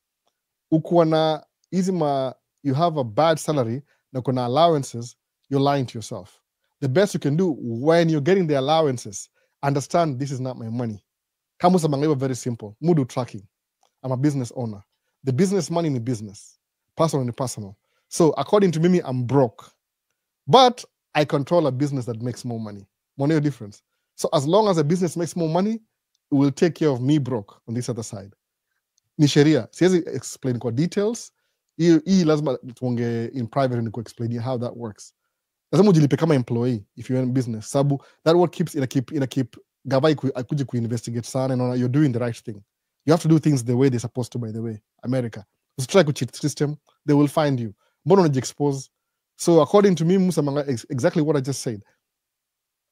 Learn the rules, then play by the rules. Alafu investments ni wewe mwenyewe, angalia which side is adjust, alafu ndio ni kuepoa kwenda mbele. Hiyo siwezi kuambia, hiyo ni wewe. But Brian, kama uko na allowance si salary yako, ni allowance. Hiyo ni uongo hiyo. It's what makes your travel life easier. Ikiisha utakuwa in trouble because salary ndio the main thing. Unless allowance yako, if you can, your binadamu ni hard, it's unnatural kuishi within your means. It's very unnatural, by the way. Very. Kama mimi last year nimenunua tu mambo ya camera, one thing, screen. Because ilikuwa too expensive 2 years ago when I wanted to buy it, ilikuwa $600. Nikapata moja ilikuwa open box for half price. Hata siku blink linunua immediately. But I was paying my debt. Sijamaliza kulipa debt ya last year, by the way. We're trying to balance the books pia in the business side of things. But personal, as long as the business makes money, it takes care of me. Sawa, that's what I look for. Mi mwenyewe si mdosi. Hata gari yangu ile video jana hiyo video ilikuwa last week, by the way. Last week on Monday ama nilipost. I was supposed to post it, nikachelewa kuedit, ilikuwa story mingi sana. But anyway, nilipost eventually. Edwin Sifuna alini criticize kidogo, akasema sawa, I'll make you a video quick. But ni hivi, gari yangu ile gari mu drive ni ya kampuni pia. Nililearn kwa msee, by the way. Just do that. Let the company buy, alafu iko company expense. So ikuji kwangu. So mimi na focus na dishi na rent. That's it. Learn the rules, play by the rules. Unakuwa na high chances of not failing. Unless something happens in the industry haribike, then tuangalie alternative. Nothing is permanent, by the way. Everything you're going to come to, you push it as much as you can. Muja ngana skill ya truck driving. Kilemewa hapa States na ingia Canada ni drive truck kama dere. Alafu I'll walk my way back. Life inanga hivyo juu chini. It will never be the same all the time. So kilose income maze mse, angalianga what do you make as a salary. Kama si enough, hiyo allowance yako, anza kuinvest kwa kitu kingine na kwa more realistic income generating asset. Just jaishi Kenya mara moja, I don't even know what's the right thing to do. Siwezi kudanganya kwa sababu najua hiyo better than mimi. Mona. That's what I would say. Allowance si do yako, ni allowance. Albo, can Africa ever unite according to you? Haiwezi kusabia colonialism. Kuna system in place wali partition Africa. So every European, American, kuna piece of Africa they control. Until watu wa citizens waamue watu wa hiyo control, kama Burkina Faso na hizi makantri, 3 countries walikaa pamoja. Unless watu wa hiyo kitu kabisa hivi, waanze kumekidoa pay debt yao, there's always control in hizi western countries because they benefit from Africa being poor. Capitalism is a system in a benefit when some people wako chini wamekanyagiwa. Unaona sasa hivyo? Like you have to step on somebody's neck to make money. America ni wadosi because wako na head start. Sini 200 and ama ni 400 years of free labor. If you're not paying your employees, you make more profits. Na saa hii kina Elon Musk, that's exactly what they're trying to do. Wana ban all my unions. Yani they have disregard to human life. Hiyo ndio capitalism. You don't care how humans, you don't really care. You just want to make your money so you can play the game with your boys. Kamera mbona do job. Iko on ama iko off sijui. Sisi kitu yote hapa. Oh, ina do job. Nimeona. Niko naangalia the wrong keys. So, can Africa, if it does, it will be a good thing. But ni progressive, ni slowly by slowly. Mbona sasa? South Africa, ikuje, Nigeria, Egypt, the richest country in Africa. Elite world. We have already watched ya huyu mtoto. Hadi mara ya kwanza sikuamini. Mtoto mgani huyo? We have already watched ya huyu mtoto. Hadi mara ya kwanza sikuamini. Mtoto mgani huyo umesema? Mtoto mgani huyo? Natakumbuka hiyo ilianzia hapo conversation. Nimewacha anything TikTok. Nimei double up. Kuna kitu yote. Sawa, niko up to date hapo YouTube. Swali ni mingi YouTube akina, nimechelewa. So Wyclef Ottawa, Mr. Albo vipi? Niko poa kabisa, hata nijaribu kukimbia. Trump is very efficient though. Wyclef Ottawa is very efficient though. In what way? In what way exactly? I beg to differ. I'm just trying to be nice. Niko neutral, can't understand. I'm very neutral. If you want to hear my deep nipigie simu nakwambia. I'm very neutral. No. Like the live stream, guys. Vincent I'm like video bana YouTube. Ivan in motion. Mambo Albo, niko UAE na nadai kukuja huko, but sitaki the care job or morgue job because that's the easiest way to get independent huko. How can I get around it? Utafanya kazi kwa factory. Yani history za ni hivi, ama ni Ivan in motion. Ivan, si lazima udu kwa morgue. Mi niembo ni do job kwa hii story za care, home care. I did it for 2 days. Nikaona hii it's not my thing. But ile you can do work in the store. So kama ulichiki video yangu ya jana, my first job ilikuwa Walgreens. Enda watch video ya jana ni post jana. Ilikuwa Walgreens. Ilikuwa store. Kama supermarket, small convenience store, hiyo tu hivyo. Ni pharmacy, alafu inauza ma products kando yake, convenience store.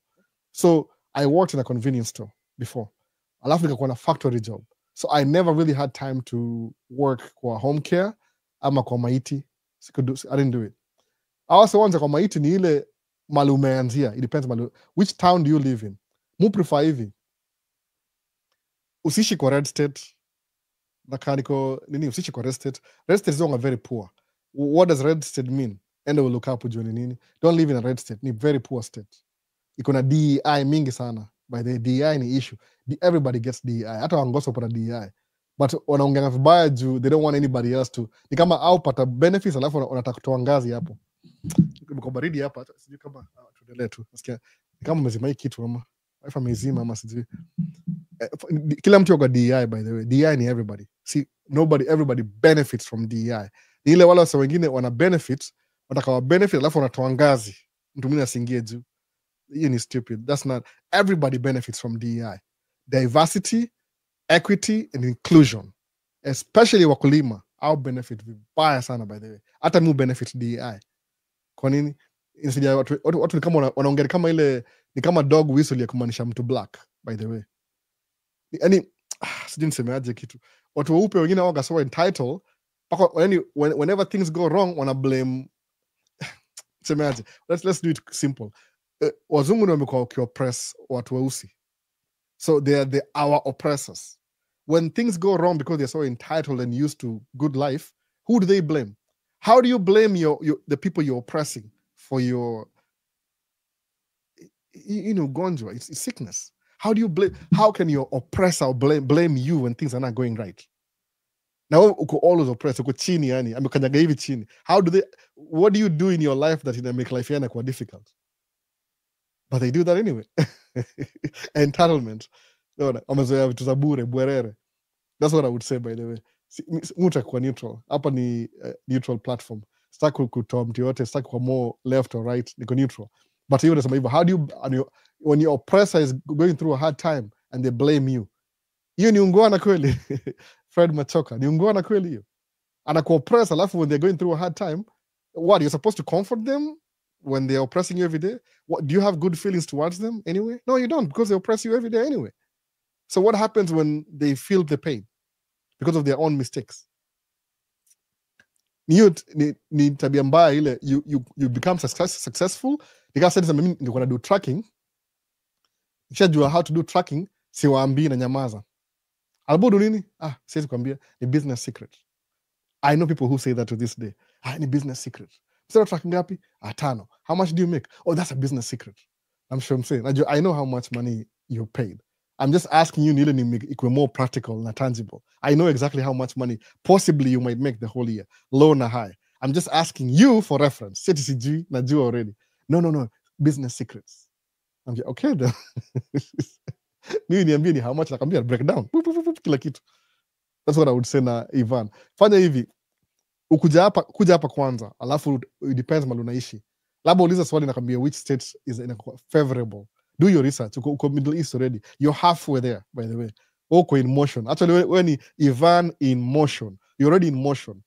So hii swali unauliza utaisolve tu, by the way. You're smart enough to know. If you don't want to do these things, you'll never do them. But make sure unaishi kwa state, ama town, ama city, mali kuna more opportunities. Ukienda place, that's the only industry, you'll have to do it.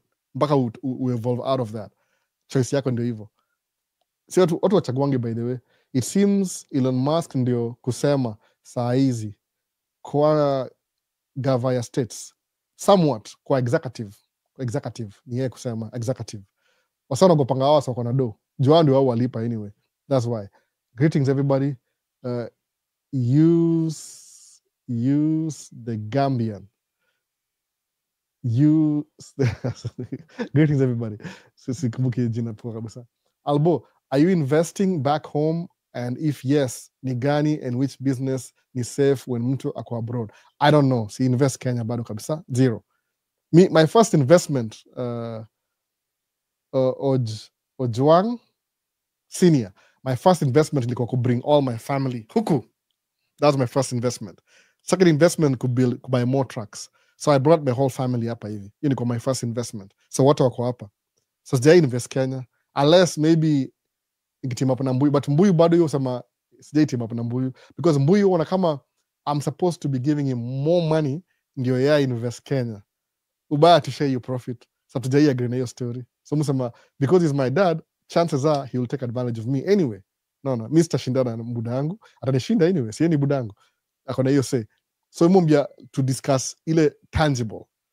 Kama ina make sense, then you can do it. But if you just tell me na you got my word, you're si good enough for a businessman. Mona. Nime skip question ama nini? Hebu tuone. Ilikuwa greetings. Oh, sikusema hii nani Home TV. Umesema permanent records by Edward Snowden. Bado sijasoma hiyo bado. Najua ule mse ako nini alikuwa spy. Sijasoma bado, by the way. Move focus na hii ni kama ina make sense, but sijaisoma bado. But I will pretty much one of these days. Albo, chances za mtu travel before kukam hivyo hukua at what chance? Kama usha travel kuja huku States before, inakuwa very easy, by the way. Because ushajiprove, umekam na ukarudi. Unajiprove kabisa. Inakuwa very easy. Naona sasa. So inakuwa easy hivyo. Kent. As long as travel na ukarudi. Uko A+. Who did that? My dad. Alikam for 1 month, akarudi Kenya. The next time akanakuja, hata kumuuliza maswali. Oh, so what's your visit? Oh, going to see my son. Oh, okay. Records na show. Yani, let your records speak for you. Usikuwa tu unaongea inconsistency. You're saying this, but the records show this. Hapo ndio kama unajichanganisha saa zingine. Sawa. So, niaje Albo, just joining. Joshua Wambua. Karibu mse, karibu. Nimefika woodwork aspiration. Watu wamejoin late kidogo. Nimeanza mapema kidogo leo. Nimehepa mtoi. Maswali ni mingi yake nani. Mtu akianza maswali kwanza before niongee mob. Christopher Wanjohi. Hey Albo, niko locked in for your wisdom nuggets. By the way, I'm in Toronto, not Alberta. Oh, karibu. Huko ni side East Coast. Oh, hiyo ni poa mse. Hiyo ni poa. Hapo kuna dump truck, by the way. I don't know what you're doing, but kuna dump truck poa sana huko Toronto. Jao try kwa ile copy nini itwaje copy New York. TikTok to green card results. What does that mean? Woodworking aspirations. What does it mean? CG. Felix Patrick. Hello Albo. I'm turning in late. Pokea salamu kutoka Dagoretti. Hivi ni nauliza hizi states haina income tax. Huwa wana run program zao kivipi? Unaweza debunk hiyo story tuelewe. Kama gani ina income tax? Kama Texas iko na oil. Yani the state has resources. There's things they sell that make them more money, so they don't really have to. Yani kama iko na oil Texas. So Texas is kama Saudi Arabia in a way, because they have oil in the state. They sell oil. That makes them very rich. Kwa nini? Wako na oil. But difference ni nini? Awananga state tax, but property tax yao ni 2%. Mbona sasa? They'll still get money from you either way. Doesn't matter. Wanaongea ile kukuentice. Wacha nieke heat hapa. Heat ina reduce. sana hapo. Kuna baridi by the way, hii wiki mzima kuna baridi vibaya sana, so naongeza heat. Texas kuna property tax yake ni 2%. Minnesota ni 1% of the house value. Kama hao ni half a million, unalipa 1% of half a million every year. Texas ni 2%. So is it really tax free? They get you from the other side. Aya, plus kama Wyoming haina state tax. Iko na federal tax though, haina state tax. Kwa nini? Hakuna wase wengi huko. So they have to make something ikwe more enticing to attract people to move over there. But still utakupata mahali. Naona, utakupata tu.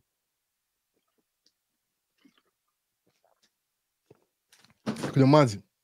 Naangusha vitu leo ni aje. So watakupata tu by the way. So mimi kama kuishi Minnesota, hapa hivi state tax ni 7%. Federal tax ni kama 10% ya kama wewe ni employee. Ile earned income. So altogether kama 10% ya income, 7%, then 3%. Sasa ni kama 25% altogether on your income. But how if they're very funny by the way. Ni tricky. Ikwangi too straightforward. But kuna benefits. Suppose you have a business, iko registered Wyoming, that means you don't have to pay state tax. Huku Minnesota sulipa state tax. But I live in Minnesota anyway. So my tax inasaidia state ikue better. Hatuna watu wengi sana hapa Minnesota by the way. Juu kama California, I think ni LA peke yake. Ina population sijui ni ya 8 million, kitu kaa hiyo, ama ni 9 million. Minnesota, the whole state ni 5 million. North Dakota ni 1.5 million. So yani hizi state kama New York na California zina wase wengi kibao. No. I think California alone hiyo na population yake is more than kama 20 states. Hapa katikati hapa. So out of the incentive, what will make people move to this state? I don't know how Minnesota became. I think Minnesota is Midwest. From Chicago, the next hub ni Minneapolis. Alafu tuko hapa kwa Mississippi River. So most of the timber trade iko na happen hapa hivi, timber. So on the downstream kwa Mississippi. That's what made this equally fairly rich state.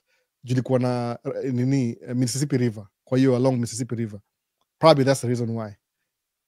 Ekwangi state mbaya sana. Tuko kidogo but kuna do. Alafu watoka hapa ni wa German and they're very progressive. At least for now. But before it was changed, before talk about Trump supporter. Before alikuwa but hiyo element na kama. Unajua nini?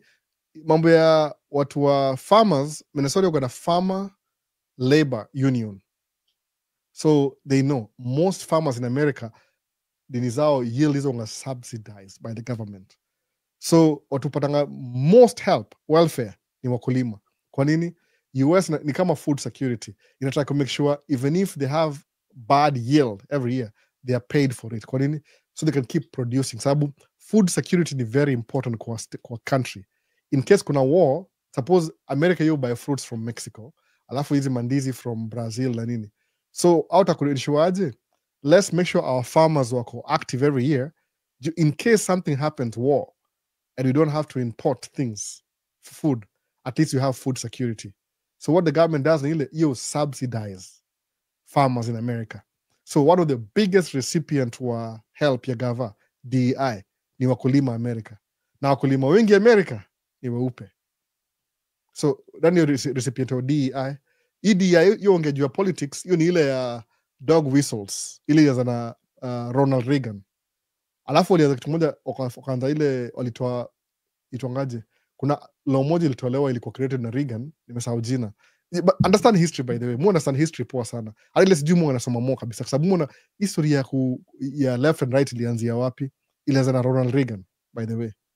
1980s. So imekuwa almost 40 years ya propaganda on the right. So there's a reason why watu wote au resonate na Trump. Kwa nini? Wamecreate hiyo atmosphere over time. Wameinfluence media na kila kitu inaambia wase uongo. And people believe it. Some of them are born in the lie. Alafu wako trapped. Hata wajui kwa nini. Ni msasa mati, mimi na support Trump juu ya economy.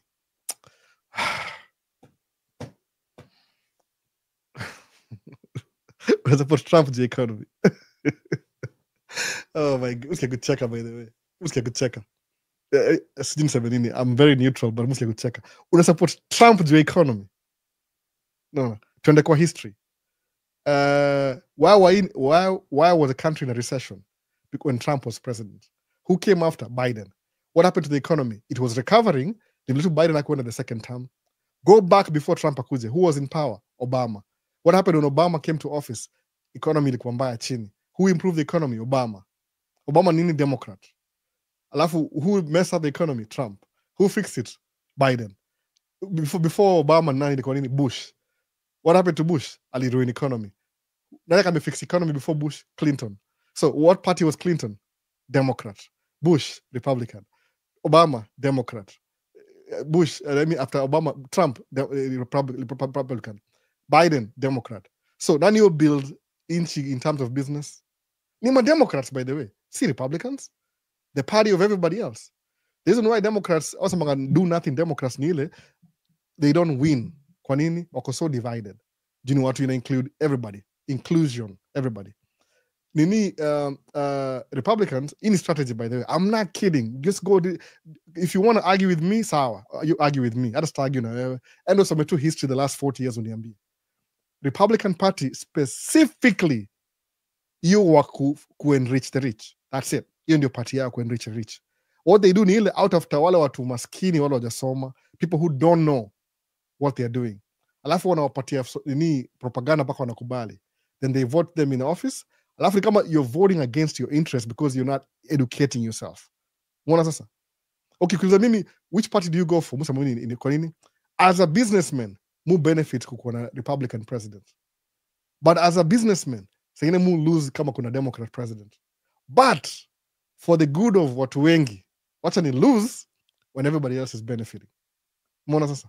So do I take sides? Hapana, jumujua, you never know which side political itaenda. Neza enda hivi ama iende hivi. So as a business kukuwa sustainable, don't take sides. Mimi naambia ukweli. Ukiona mtu yoyote anaongea juu tu, oh, tumechagua Trump juu economy ilikuwa mbaya.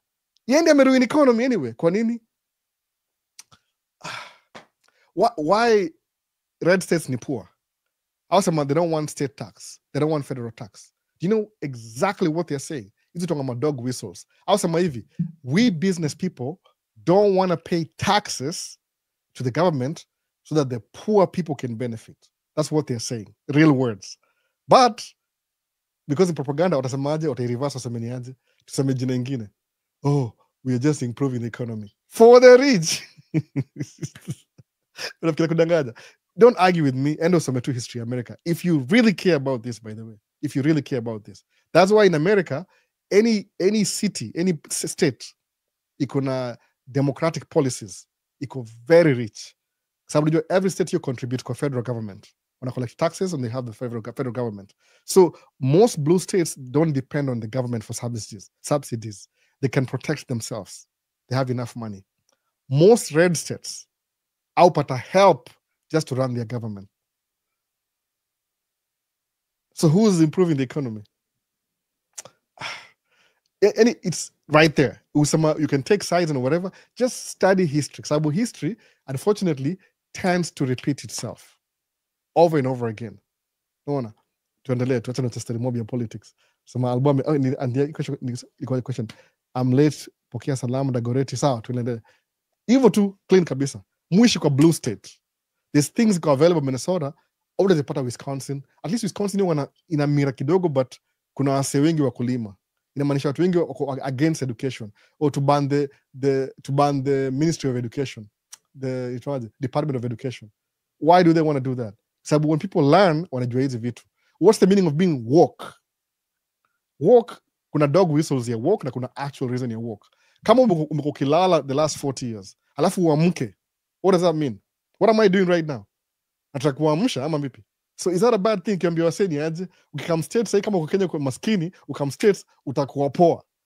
Si unaamka, unasema nika slamba hivi sijui I'm wallowing in self-pity. Alafu nasikia story fulani ati, ni aje, msee anaongea na wewe, sai ni saa ngapi? Sai Kenya ni saa ngapi? Sijui ni saa ngapi sai, 9, 10 hivi. Mimi niko sai kama midday hivi, 1 or something, nakumbuka saa ngapi sai, 1:45. So 9 hours ahead. Msee anaongea nyinyi directly, kama maybe ni 4 seconds delay. Exactly what I'm saying. Ambia kuna amka, kuna kitu unaweza do sahi kutoka Kenya, uchange life yako, hata kurudi Kenya, rudi kama uko na investment. Unaona? Override ile system yote ya umaskini iko set up mbele yako. Override yote. Unaona? So, alafu kiamka, is that a bad thing or good thing? kuamka. But guess what? When inakamkuwa in the words of propaganda, kuamka inamaanisha nini? Watu weusi. So wana divide and rule, ambia watu weupe, amna job? We know why amna job. Ni hawa se hao ma immigrants. Wananyang'anya job zenyu. Yes. Hawa sana wanawaambia ni hawa se ndio wanachukua job zenyu wanapeleka China. But wanawaambia hivyo juu watakuleverage ile, watakulose ile ujinga yenyu. They want to use your ujinga ni muweke in office over and over again. Anyway, any history too. Tuendelee. Dakika more political. Nasemaje Guru Channel? Ongera Josiah. All the best. Mbona. Josiah ni hi Albo Haron. Niko poa mse. Naangalia maswali tu. How many TR? What do you mean TR? Rudia tena. Miss Imani, hello. Good to see you, bro. Previously, you got stuck in the snow and you said it's a nightmare driving. Apart from the tire check, what are some precautions I need to know when taken to a snow state? You'll figure it out. You'll go and get stuck. Buy an all-wheel drive car. Drive very slow, by the way. Speed limit kama ni 40 miles an hour. Drive 10 below. No. Better safe than sorry. Just drive slow. Kwa nini? You want to make sure gari yako kuna traction. Make sure you have new tires before winter. Kuna so many things. I don't know. Maybe I'll do a different video. Your tires need to be, tires zangu zimeishesha kidogo, but much kwa tire every 3 years. The 4th year na replace tire before winter. Ndio kuna ile grip. Uweze plaka tire iko flat hivi kwa snow. Utakuwa una snow skiing. So just in case, drive slow. Better safe than sorry. Drive really slow. Alafu, if you're too slow, make sure your lights are on so the other traffic can see you. Or don't go to a snowy state. I don't know. But there's so many things you can do. They'll tell you everything. Make sure you have an extra blanket, your winter, more than an extra jacket. It was very helpful last week when my truck tipped over. Because the truck was off, I didn't have any heat. Niko na jacket ile imevaa na ingine ya pili. So I stayed out the whole day. Niko na jacket mbili. I always have an extra jacket kwa gari yangu zote, by the way. All my cars. Kuna extra. Coach video yangu hivi, if you're watching my video when I'm driving the van, kuna shati ya yellow hapo. Hiyo ni extra. Kuna ingine hapa nyuma ya blue. I have 2 jackets kwa van peke yake. Unaona? So move extra jackets. Nilibuy 4 na eka moja kwa kila kitu. Hata kwa dump truck kuna jacket moja. Just in case it gets too cold. Because before you get help, it could be a while. Kama iko -0, 5 seconds utakuwa hypothermia. They'll chop off your legs. But I'll tell you about it later. Hii ni video ingine tena. Things to do. Maybe there are things to do if you move to a winter state. How many trucks would you need to make 500K revenue per month? I'm looking into this as an investment. William Maina. 500K per month. Kwa hii yetu, if this is a construction, gross, kama ni gross 500 per month, each truck ina make kama 25 per month. So 25 times, divide 25 times 500. Ni ngapi hiyo? Itakuwa ngapi? Every 100 ni 4 by 5. You need 20 trucks, William. 20 trucks. 20 trucks to make, let's not say 20. You need 25. Factor ile overcompensate. 25 trucks to make 5 per month. Gross, because you have to pay your bills. If you want to keep 500 cash, maybe you need double hiyo, tunakuwa na 50 trucks. Then you'll make $500,000 per month. Sasa, see exact kabisa, kuna ile plus minus. So if you want 500 gross, 20 trucks. If you want 500 net, double your number, itakuwa maybe 40 trucks. If you want 500 bila extra ile guarantee, double tena, ongeza tena maybe 50 trucks. Ndio zi overcompensate when you lose it, kwa plus minus. Ni hivyo. But that's a lot of money. It's a lot of money. To me, it's a lot of money. I'm telling you the truth. Nikipewa $2 million leo, I'll never work a day in my life. That's what I need for my factor even inflation. If I get $2 million right now for my household needs, I'll never work a day in my life again. So nikikuwa famous YouTube nipate $2 million, I'm set until I die, by the way. Paka na watoto wangu inheritance. Billion is it's not a joke. Billion is a lot of money. Even 10 million is a lot of money. Nile musama 10 million in business is nothing. But as an individual, wacha mchezo bana. You give me $1 million, $2 million right now, I'll never work a day in my life. I'm telling you. But maybe I will.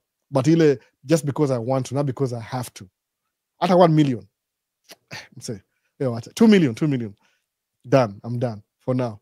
Until niko greedy, then I want 10 million. But before that happens, binadamu soga, we never stop. No. We never arrive.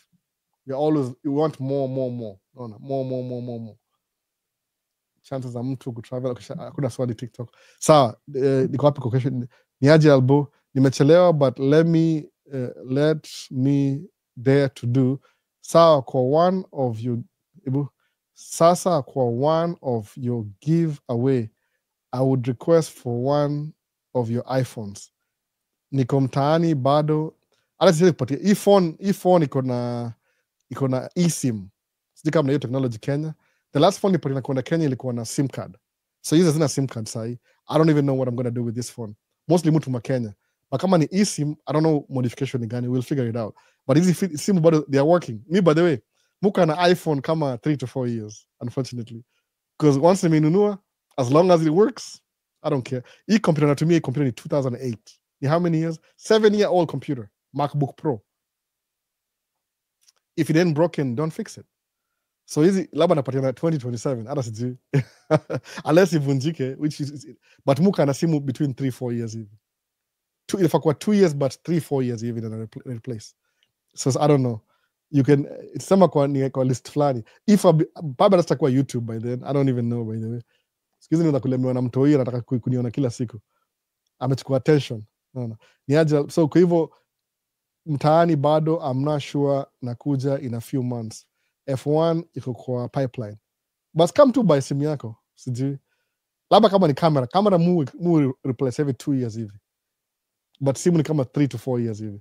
Sinanga haraka. Hadubini TV, nakuona. So I don't even know. My guy, as usual, big up. Nakuona Animal Arena. Mna majina zingine. Joseph Ndichu nakuona Qatar. Mujua Joseph Ndichu amekuwa hapa for a long time. Kuna wase tu unajua tunaona tumekuwa tukibonga for a long time. So kuna George msewa Invictus. George ni msewa Kwame, ni msako Beijing, naona.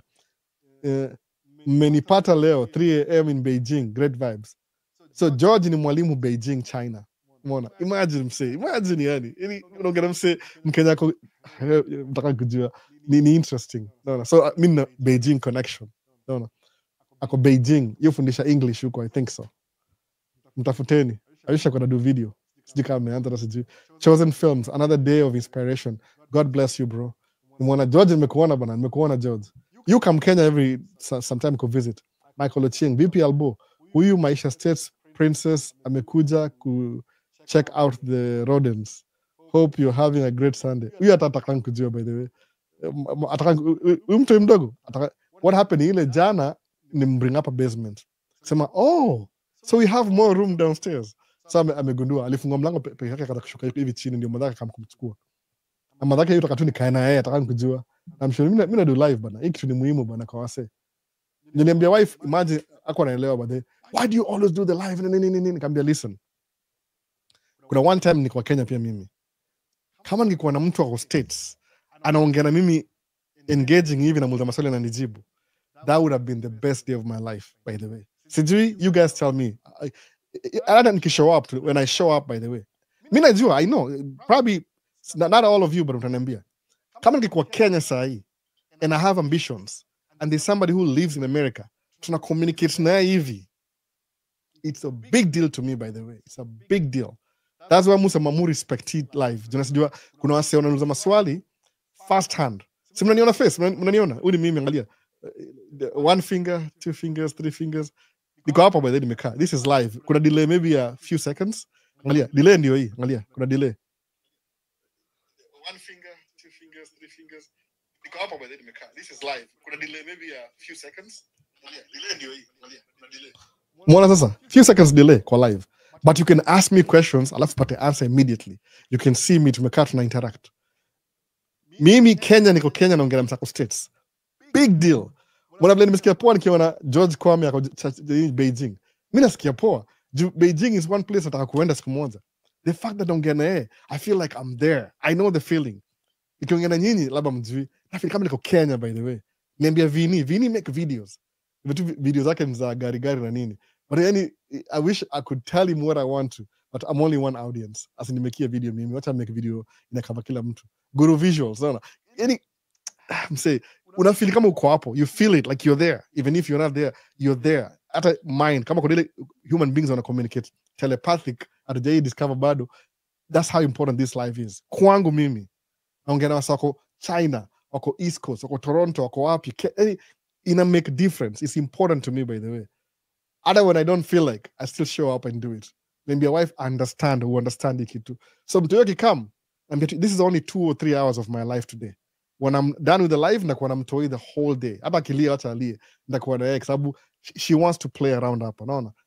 Yeah, only kama kitu serious. Nikimbring hapa hivi, of course she wants her attention. I won't do anything. Mbona sasa? I don't know, nataka make live ikuwe short, nataka answer as many questions as possible. Mtu asibaki nyuma.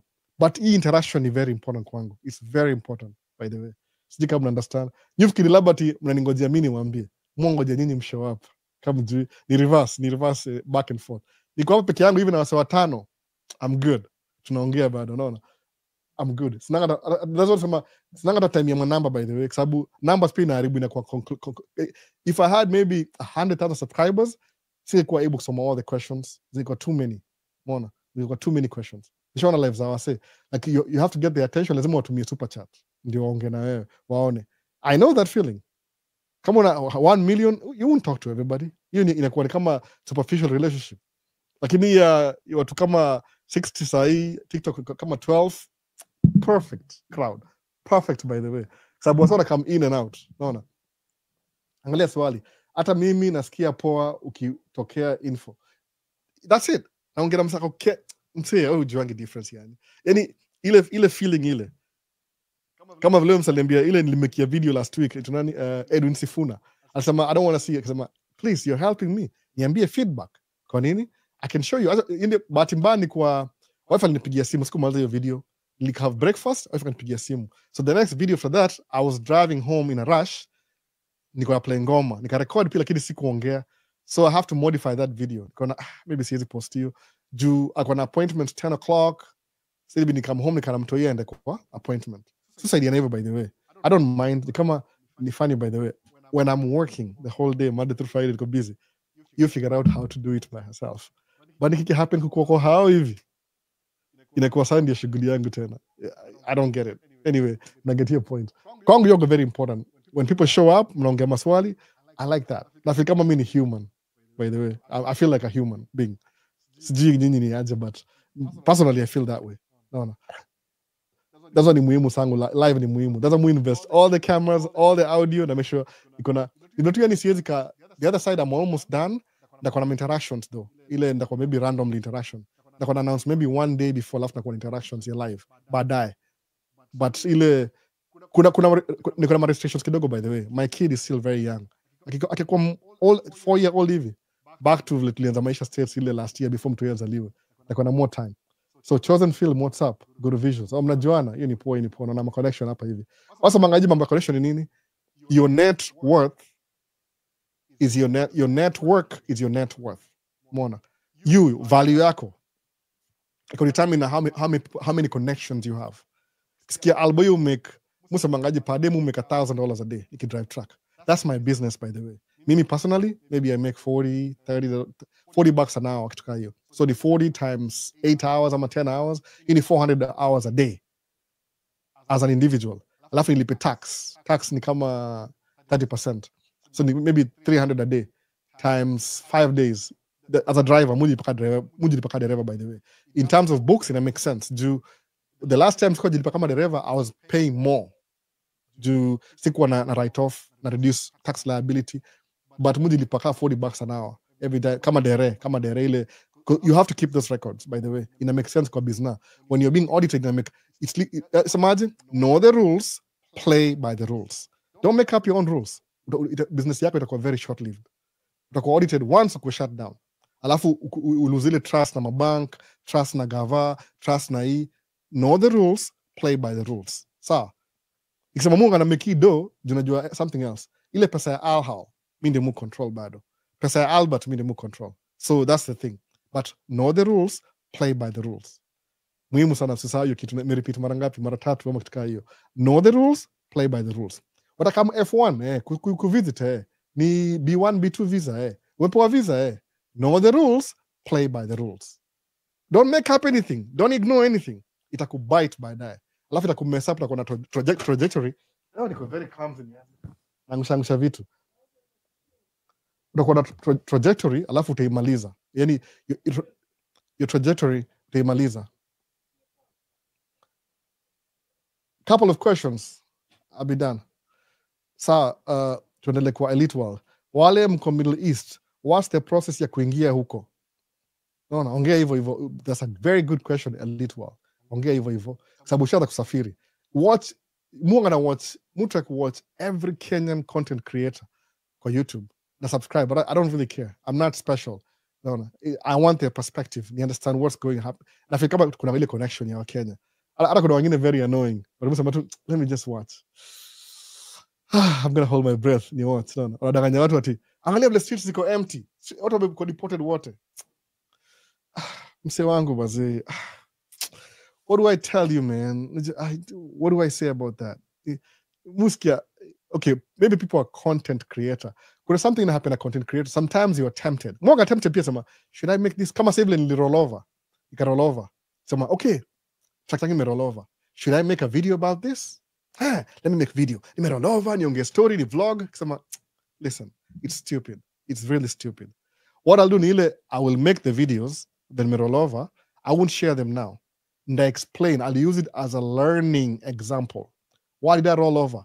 Kulikuwa na ice kwa box, ika freeze, ikaangusha gari yangu juu ya weight na wind. Sawa? Just learn that. Let's make it a teachable or learning moment. Siku show off, ni roll over, mnione huruma. I don't need that. Kwa nini? Sababu, even if I make a video ni roll over, alafu ni post your video, ni make 100,000 views. Alafu YouTube nilipe $500. I'm still going to spend $10,000 to fix your truck. So imagine, let me make this as an example. Gari yako roll over is not the end of the world. You can fix it. Mona, maybe that's what I should have done. The only thing ile Mungu ndio hivi, when I'm seriously doing something, ni hard ku film juu itani distract. Kama sahi the whole week nimededicate ku fix truck yangu. It's good to go as we speak, sahi. Good to go. Kisha napeleka ioshwe, truck wash, the same truck wash nilienda kwa ile video, wa ioshe kuwe clean. Niseme sahi the one repair imebaki, one repair hydraulic. A dump truck inanidi kitu moja ndogo hivi, very small thing imeandikwa kwa dump truck. Ya kuflip tu, anyway. Nimengojea. And the reason why sina kitu hiyo part ya dump truck the whole week ni ile box yangu is made in Canada. Box ya ile dump box. Brandon, Canadian. So because of Trump na stories of tariffs, 25%, shipment imechelewa. They were gonna ship it, but because of tariff, wameihold, walipwe tariff kwanza ndio wa ship. So nime spend the whole week if you do job because I'm missing one part because of tariffs. Niambie, do you think I have very good feelings about President Trump? No, I don't. But anyway, let him do his thing. Any part of the process. Just keep the whole week. Kitu ya $70. Very small thing. No. Acha niambie ni nini? Ile kama drive dump truck, ile kwa engine, kwa turbo moshi na kama hivi na moshi, alafu kuna switch na flip and back and forth. Flip. So hiyo flip imeharibika. Kwa nini? Iko na shock hapo hivyo, pneumatic shock. Unafinya button inafunga. So when I'm driving, naifungua ndio moshi iende kwa box. Ndio box ikuwe warm. Ndio things don't stick on my box. Nikidump ile majimaji, bado ni majimaji juu ile heat ya exhaust. The exhaust ni very hot by the way. So hiyo switch iliharibika. Nikana load ya kwanza kurudi, everything imestick kwa box. Nikasema, nda roll over. Nikamwambia, I'm shutting down. Acha ni fix hii story. Part nimengojea wiki mzima. Is it now? It's not. The whole week imeisha sahi. Paka nimeorder moja used eBay inakam Monday. So I might be able to work na hiyo truck ingine because of one small thing here, $70. Paka nimeorder tatu by the way. Niko naye backup just in case. Unaona hivyo sasa? I can't make a video, it's too serious. So instead of making a video viral, let me make a teachable moment. Yani vitu serious na life. Because video will make you money this week. The most viral videos is on a very short shelf life, by the way, if you don't know. Approach yangu ilikuwa hivi, make evergreen content. Ile una make content 10 years from now is still relevant. Somebody can learn from it. Mutra ku make it content na lean towards educational, say entertainment. Sababu entertainment ni iko na very short shelf life. tuendelee anyway. Swali ni mingi, nishaambwa ni 2 o'clock. Nafaa kumaliza mapema, siwezi kaa sana hapa by the way. Lazima niboge na mtu yeye amelia sana. Wale mko Middle East, what's the process? Washawaambia hiyo, washawaambia Middle East. Elite wale waambie process ya kuingia huko. Tafuta contact, by the way, contact. Let me revise my question about hosting.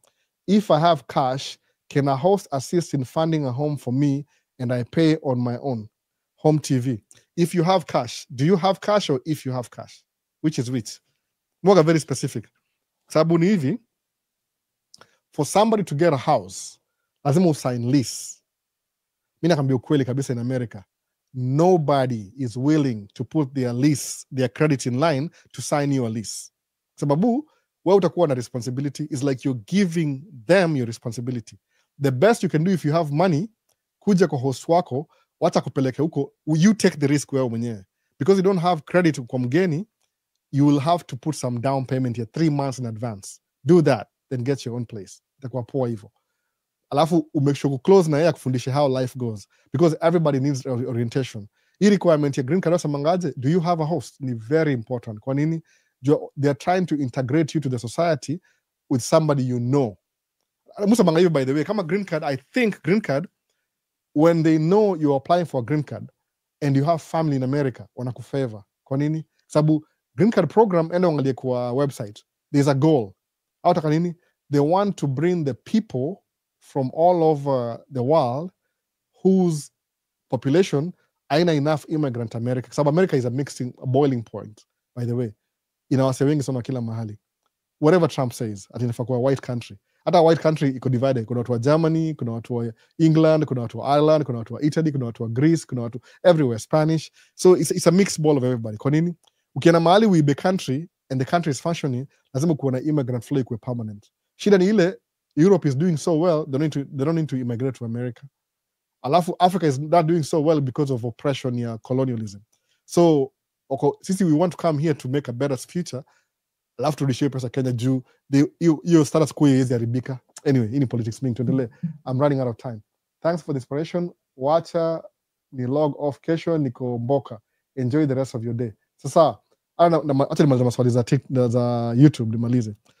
So ndio hivyo, if you have money, kuja kupeleke, alafu wewe put your credit in line. Don't let them akusimamie. Home TV. If you have money, you're good, you'll be okay. If you have money, that's what, like you said, wachukua your risk, go rent apartment wewe mwenyewe, alafu ingie ndani na jina yako. That means you'll pay the extra money you have to just to get it. Sasa that'll be better that way hivyo. Kama ni if statement. Let's see. My people, please, let's like the chat. Albo needs the cash too, as he educates us. Please. Let's see. I need the money to give it back to you guys. Mtu ana passport. Mi sikogi nategemea pesa ya YouTube. I'm telling you the truth. I've been giving it away since near the YouTube. I don't keep the money. But like video ni ile inasaidia inakuwa na more rich. People who don't know these things inawafikia. Hiyo ni muhimu. Si do, I don't make money from YouTube sana. Ni kidogo sana. Which I give away every single time. Every single time, by the way. Nizakambia every single time pesa nipatiana ni ya YouTube. That's why you take long before nipatie mtu do. Nangoja cheki kuje. Kama last month ilikuwa almost 100, ikifika 100 kabisa. Almost. Si do mob sana, by the way. Information ndio more important. Share ndio ikuwe na more engagement so more people can see these videos. Hiyo ndio muhimu. It's not the money. The money, I already figured out how to make money. Ukweli kabisa, I'm just being honest. Sikui arrogant or anything. I figured out how to make money. See YouTube. If YouTube pays me, then I'll be doing it full time. But kwa watu wengi ni very unreliable YouTube. Unless una brand deals. And hizo ni short lived. The moment you become relevant, ni marketing. Marketing ni very tricky. No. So let's see. Ukweli kabisa, si need pesa ya YouTube hivyo. I needed to give away. Hiyo ndio muhimu. Wasa upate passport. Step 1 kupata passport, by the way. But I appreciate your concern and effort. Pia wewe share kwa wase. Naona. Ambia wase explain. So Macho Zukumunda, hello Albo, leo nimechelewa kiasi. Napenda kujua mtu anaweza kudrive dump truck kama vile Paul, new driver. How much ana make na anaweza chukua muda gani kununua hiyo new dump truck? Kununua new dump truck is not very easy. That's almost like kuna game plan fulani. Make sure kuna relationship na bank yako. Fungua account, yani let your money go through that bank. Ongea nao, uliza, yani maybe they'll give you 50,000 loan leo. Chukua. pay it back. Omba 100, chukua, pay it back. Omba 150, chukua, pay it back. Omba 200, chukua, pay it back. Build a relationship with your bank. Watch out, build trust. Business, the core aspect of your business is relationships, by the way. It's there's other differences, lakini kwa hii mambo ya construction ni relationship. Kama mimi the whole Albert, when are you going to be ready to work? Nikamwambia kusema kweli kabisa, I'm not lying to you. I know you need me to work. I can't work this week. Hii truck inanisumbua kichwa. Let me fix it. At least I'm losing 1 week, but I'll be available next week. Work hard. I've spent money, a lot of money. Lakini next week, I still don't want to drive when it's too cold. Inanisumbua kama ile trauma ile. Nikiona baridi sema, I don't want to have the same feeling, deja vu. But it build a relationship with your bank enough that if you tell them you want to buy a dump truck, they will finance you. So that's what I'm saying. They will finance you a brand new truck. Alafu utaanzia hapo. Alafu the other things, unanipigia simu 2, 3, 4, tuongeongee, you figure it out. So mimi, if you ask me what I want Paul to do, I want Paul to buy his own truck this year, 2025. But maybe he's not ready. So siwezi mwarakisha. Everybody goes with his own pace. Naelewa. What is comfortable enough. People have their own thing, timing. Mimi namwambia Paul, ununua truck saa hii. Saa hii. Yeah, saa hii. Kwa nini?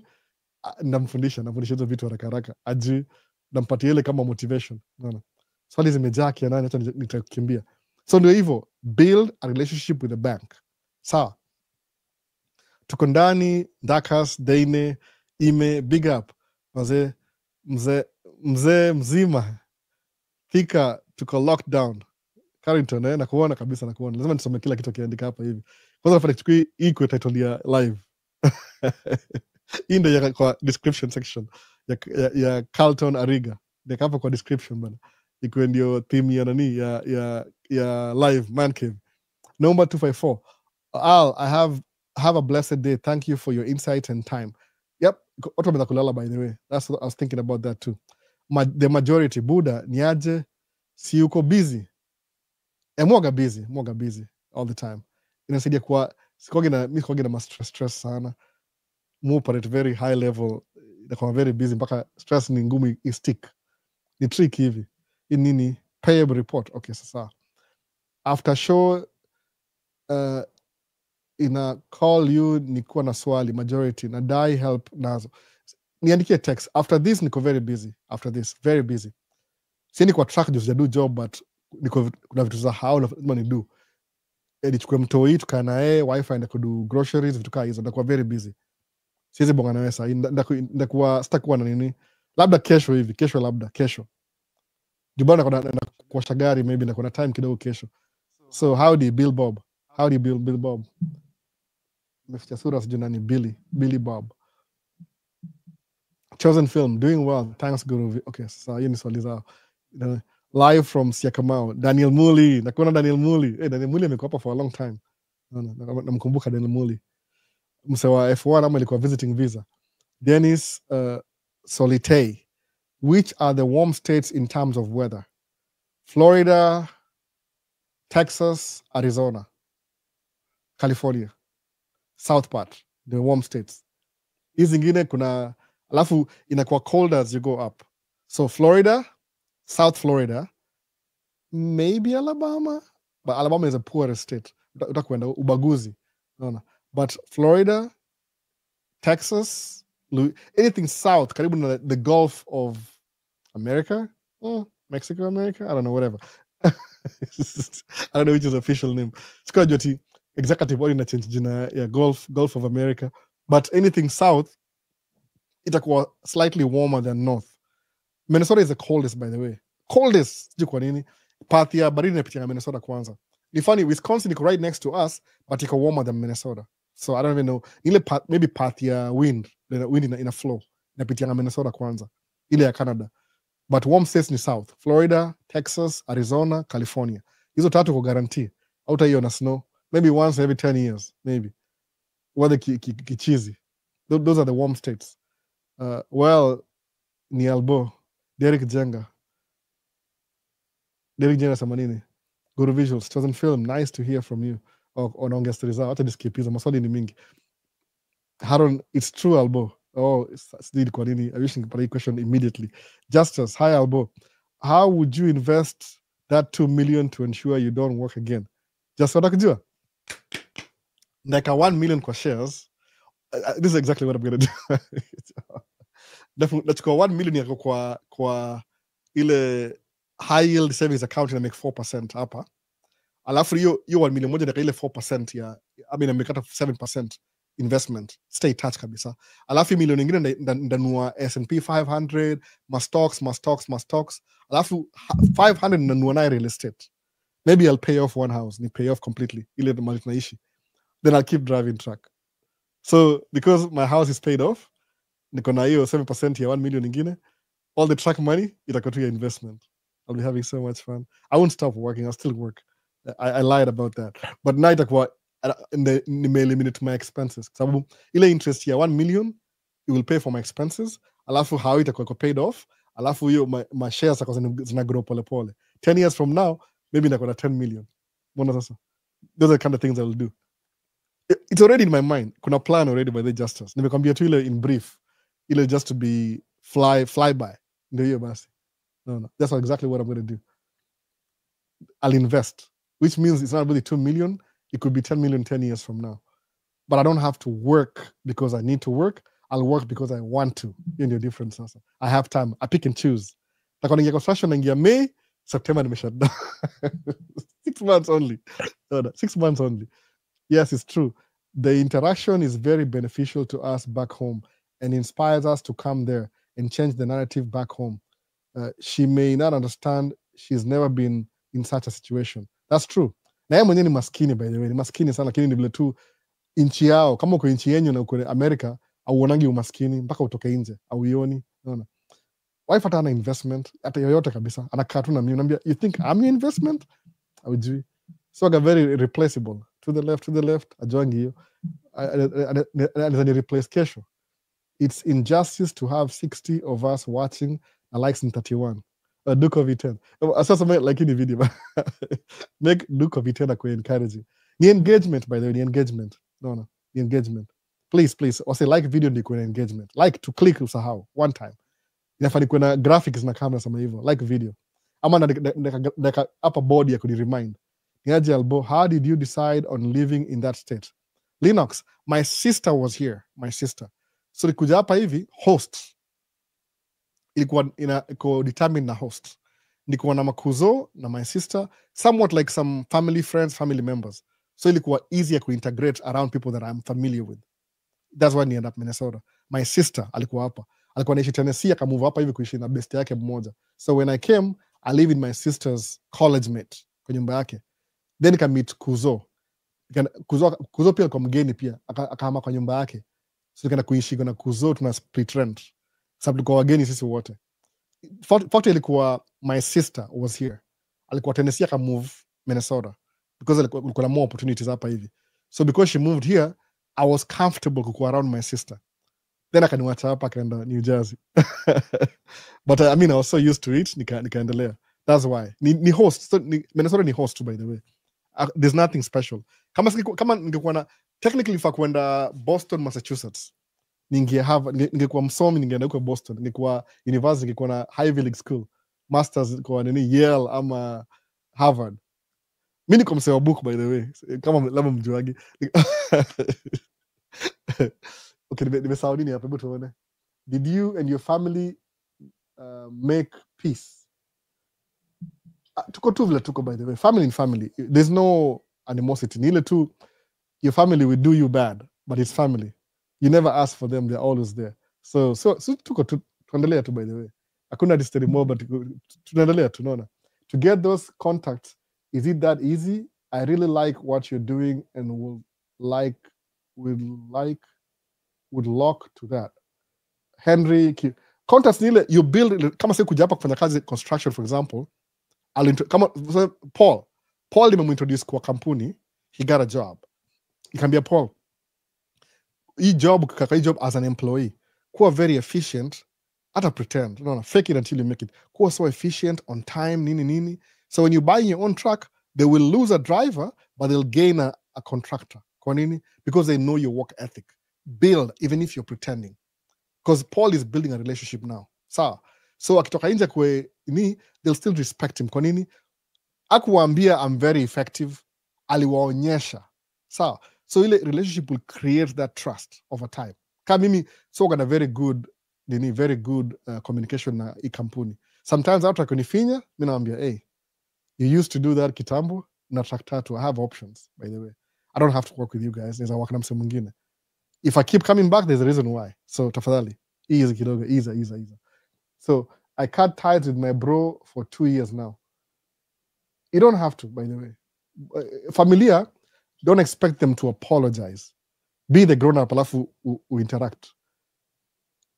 I don't know how to explain, but Moga, I know how my family is. At least I'm glad to. Because my family, my family is a bunch of angels. Angels. I'm telling you, you're very lucky if your family is angels. Some family yako, the moment you're doing better than everybody else, they think it's your responsibility to take care of them. In the story on the ngapa hivyo. Wanakuwa entitled. So what I would say is like, wewe kuwa the grown up na make peace. Kama ni toxic, try and keep away from them, but always, sababu family yako, you don't choose them. Unawapata hapo. Sawa. If that's the topic. Matumbo from Tolitos Motherland Catering LLC.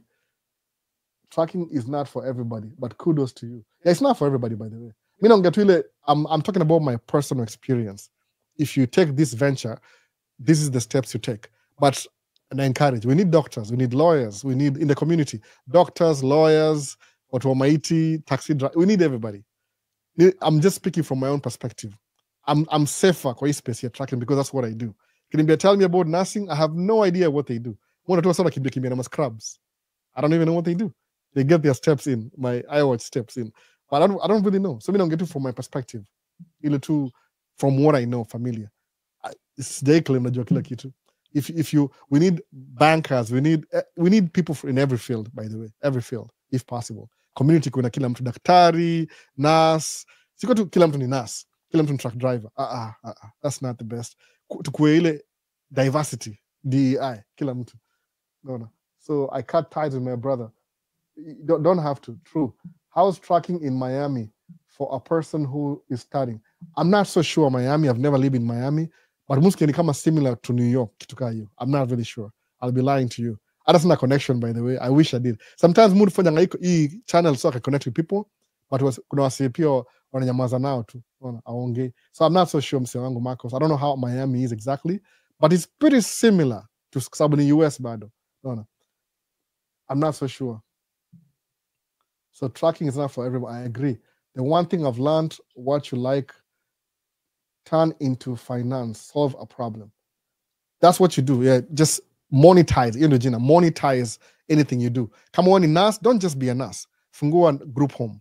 Anza kuchukua employ watu, create a business bigger than yourself. Even if you're little, just make it bigger than yourself. Utakuwa na ile time, you'll buy time. Si lazima ikuwe tracking. Tracking is just that's what I have. I can speak about it because I'm doing it on a daily basis. But you see everything, by the way. This is just my example.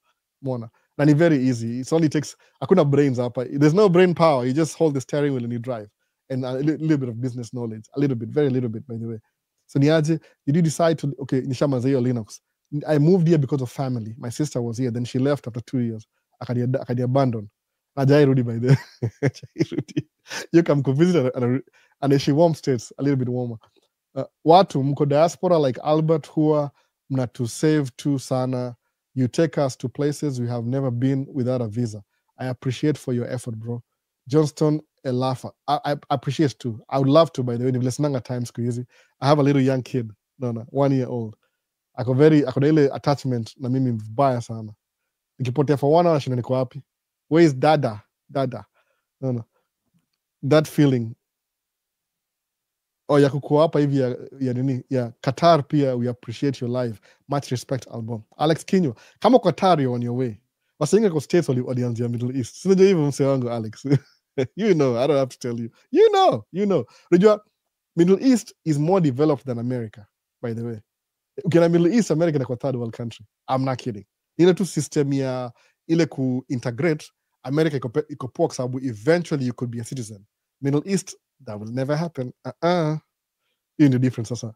Yani hapa mnakuwa play hapa Middle East is more advanced than America, more rich than American third world. But in America you can be mna level, inakuwa a plain level field, you can catch up with everybody. Hiyo ndio difference sasa. So kina Middle East uone the most developed city, alafu kuja America uta downgrade, but you have the ability to participate in the economy directly. I'm pretty sure Middle East eventually they will allow that. Eventually, I think so. Okay, inakuwa more beneficial. They'll allow citizenship. Juka ushakaa pale 10 years.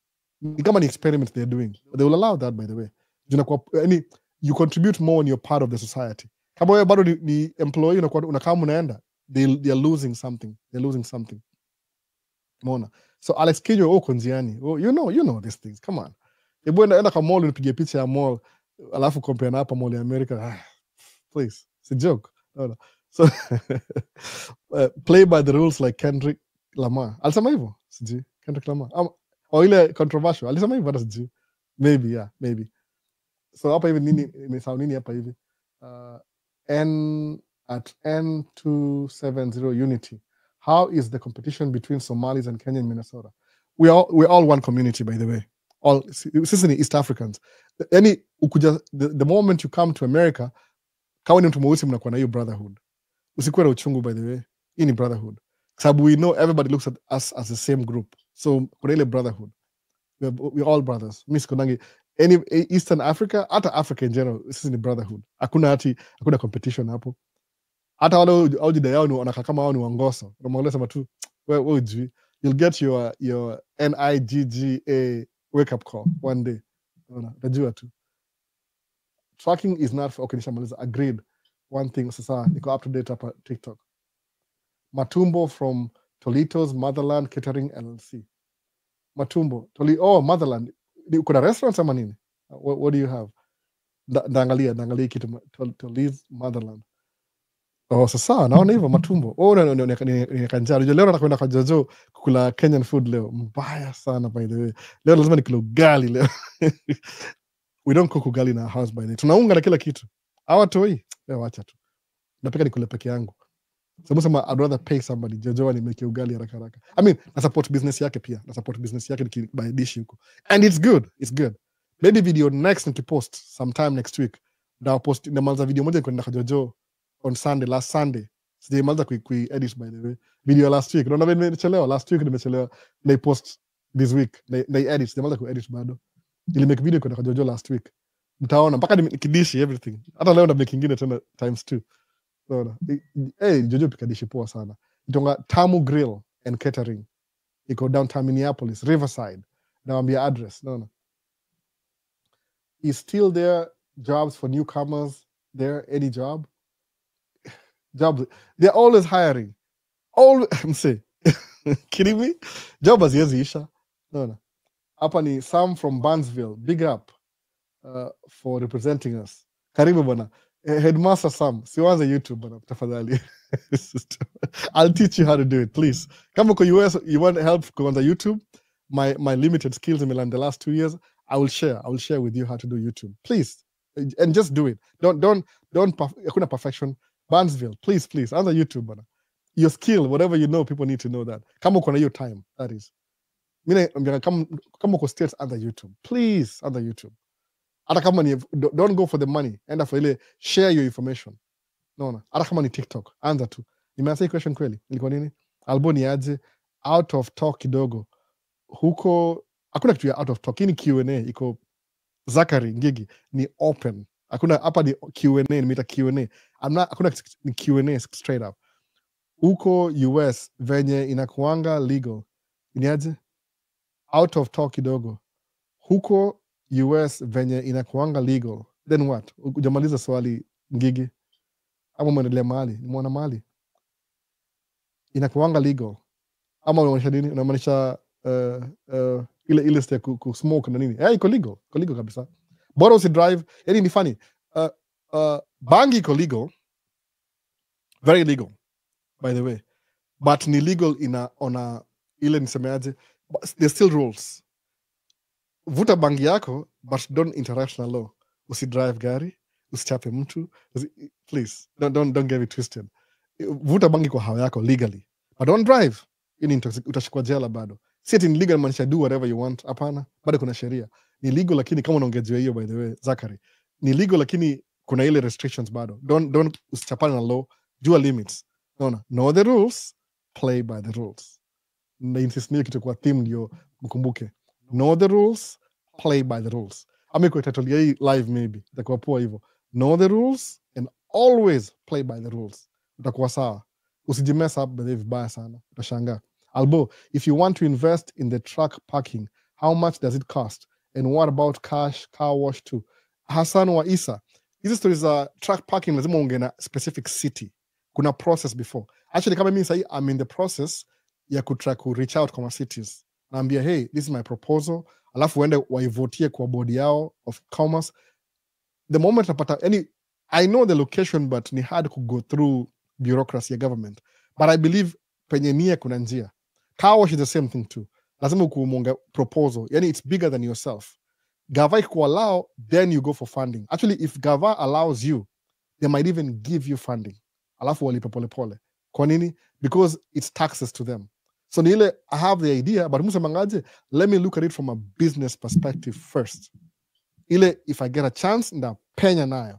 But ikuwangi rahisi. The best I can do is to buy an existing business if the owner is willing to sell. So what I do ni approach owner muze, how much is your parking lot? This much. How much do you sell it for? I'm not thinking of selling it. Then it after my investors. Kwa nini? Nimlipe whatever he wants, I take it away from him, then I'll be paying my investors every day while I'm benefiting from the same. Kwa nini? You come at semi 5 million, ina generate 200,000 per month. Ili mortgage yake kulipa every month cost ni maybe 50,000. Nikipata my investor wawili, ni walipe every month dividend, alafu mimi keep 50. Si bado niko mbele. So it's a long-term strategy yangu, by the way.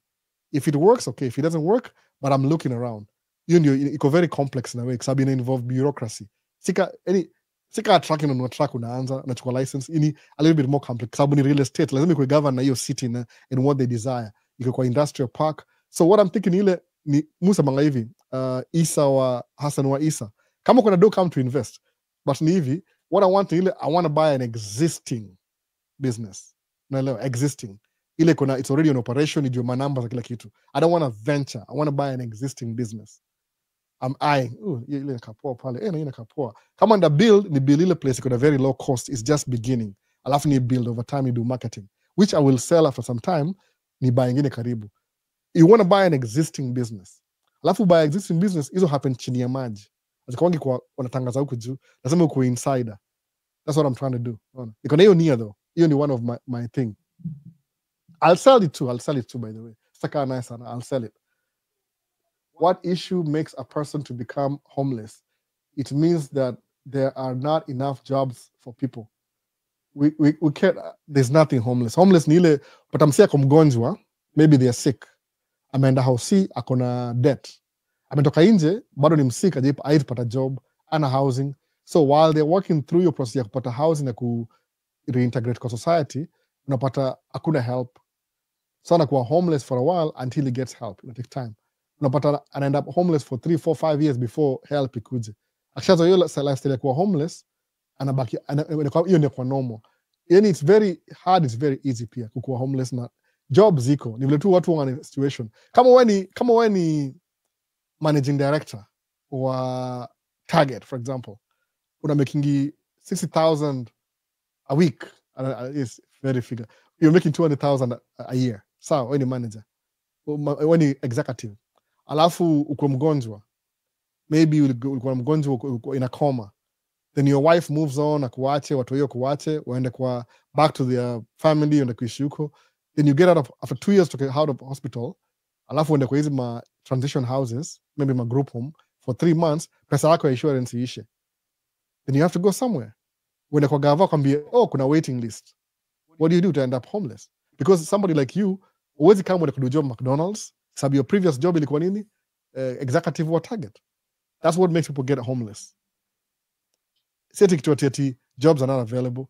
Kama uko healthy, utakuwa sawa. But kama uko na trauma, that's what happens na most people. Wanakuwa wagonjwa, something happens, ama mental illness, ama wanagongwa, injury, insurance na kama, akona deni, that's what happens. Kuna so many causes, by the way. Any one of them, by the way. So if you want to invest in truck parking, so Hassan do hivyo, that after existing business ninunue. ili kwa TikTok. Sam from Banksville. Okay, hivyo tumemalizia story. Hata jikani nimeanza both at the same time. Tuendelee. Karibu nimalize. Wasonda kulala bana.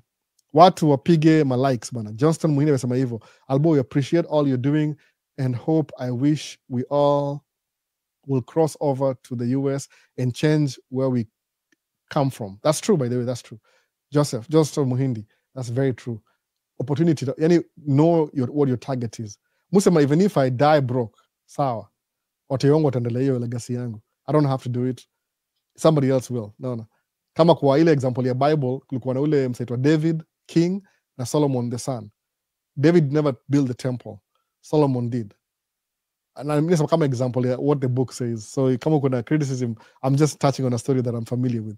Useme when I relocate to the US, it's a guarantee that I can bring my siblings. It's a process, but you will. Kama ni target. Milling takes some time. It took me like about 4 or 5 years kuleta wote pole too, by the way, pole to step by step. It's not a guarantee, but you can. Elite word. Alex Kinywa, tell me the process of making myself there. Alex Kinywa anaulizwa Elite World anataka mtoko Middle East, I'm guide. But fanya hivi, by the way, Alex Kinywa, enda kwa YouTube, look for Middle East content creators, get in touch. Hata si lazima au specifically, enda kwa comment section yao. By the way, watu wajuangi hivyo. Sometimes you'll find people on somebody's videos comments. Kwa nini? Utaona huyo kwa Middle East based on how muuliza swali. Mtaka kwa comment will talk to you easier than YouTuber mwenyewe. Sababu YouTuber maybe they are very busy. If they're doing this as a side thing na pia kuna job yao full time inakuwa very limited. Kama unge na watu kwa phone when I'm driving truck. Kwa nini? That's the only time I have time. As long as I'm in the house somewhere, oh my goodness. Hakunanga time. Na watoi yao, hakunanga time. Anyway, nimeenda sana, acha nimalize maswali. Fanya hivi, tamaliza YouTube, TikTok, tuingie YouTube. What issue makes a person become... Okay, sawa, tafanya hivi, tumalize TikTok, alafu tuingie if you want to continue TikTok, come kwa YouTube haraka tumalize hizo maswali. Shamaliza. Sawa. So tuende kwa Haron, asemaje hapa hivi, kwa thanks Albo. Tumalize channel. Nimekaa sana bana. Unasema ukiwa na 2 million, you will never have to work no more.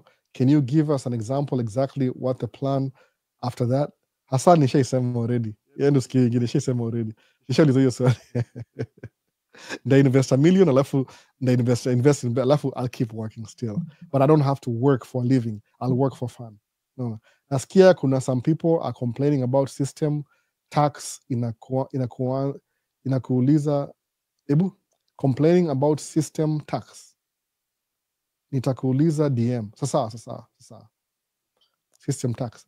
Zakari Ngigi anauliza Veve. Oh, Veve ni illegal. Hiyo ni illegal. Hiyo ni nyanga chini ya maji na Wasomali.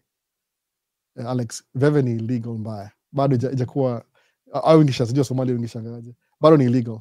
Hiyo si iko authorized na federal government, so ni illegal. No. Wala hapa wewe mse. Hiyo ni illegal mbaya. Au chona ni very expensive kuileta hapa. Yeah. Nauliza Jaba, is it legal? Yeah, it's illegal. It's illegal. Very illegal. I'm sorry. Very Haijako authorized na Gava.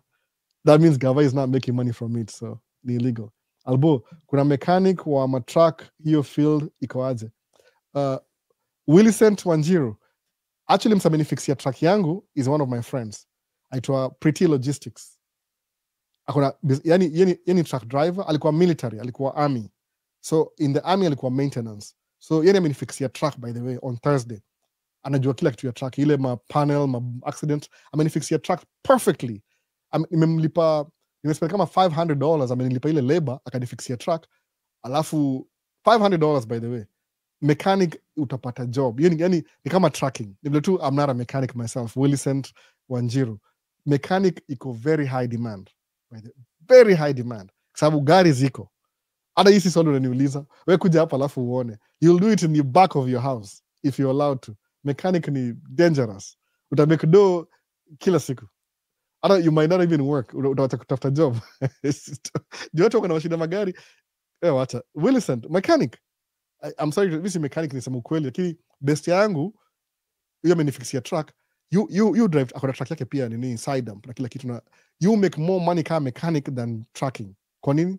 Ana breakdown moja hivi for 3 hours, so 5 nyingine, so by the end of the day ana make more money on a good day than tracking the whole day.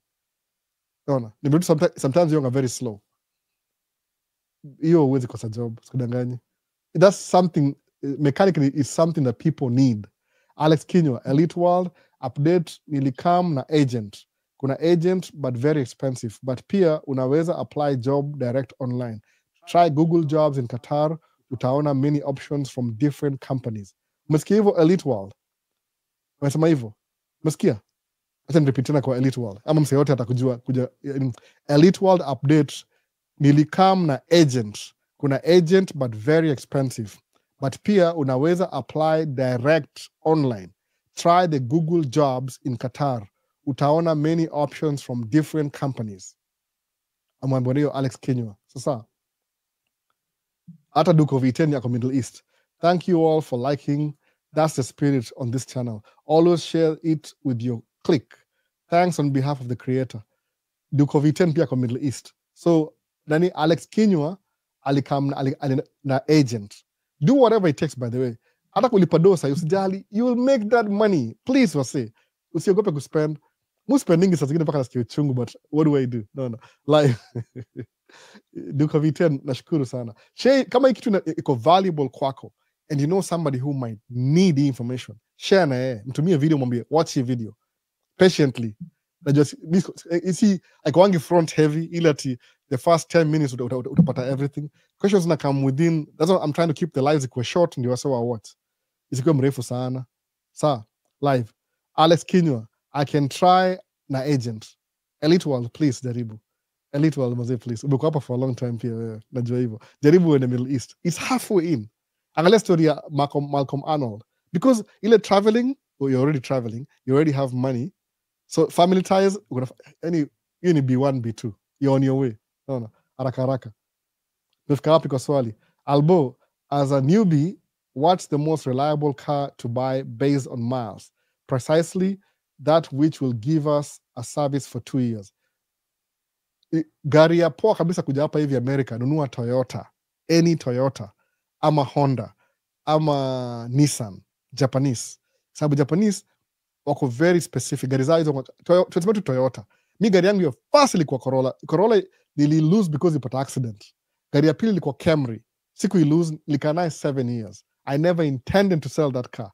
Nilipatia madhe akapata naye accident, then I had to give it up. Nikanunua Audi. So Audi ni ile nimeanza kumake do, because Audi ni poa sana, nikabuy Audi ingine, but still nimebuy Ford. I mean, reliable in Toyota. You never go wrong with the Toyota. Kwanzia Corolla, Camry, gani ingine? Toyota yuko nini?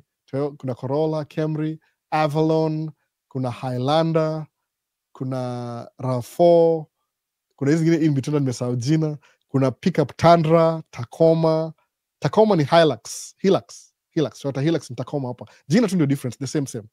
Kuna hizi ma Land Cruiser, kuna Lexus ni Toyota by the way. Any Lexus ni Toyota bado. Quality haitaharibika, you'll be surprised. Utaendesha hiyo gari mpaka uchoke nayo, seme I'm sick of this car. Mimi nikana Camry yangu, ajui post hiyo video ikichukuliwa. Niko na hiyo video mahali old. Siku ipost hapa, ni post kwa channel nyingine. Niko na hiyo video ikichukuliwa, they were taking it away. Labda ndaishare kwa link kwa hii. Maybe ni share post already.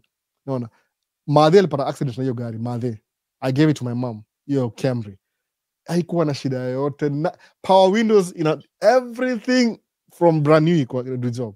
Hata mimi I'm so tempted jini niwe Camry ingine just to have it, kwa sababu hii Camry mpya siku hizi ni 4-wheel drive, ni all-wheel drive by the way, meaning yani man, Toyota mazee hata sijui ni tu yani gari zao azikuwangi very classy, hata ile executive, ile creature comforts, but reliability by the way, utakuwa na tu tires, brakes na oil change, that's it. Na hiyo ni 3 years in, by the way.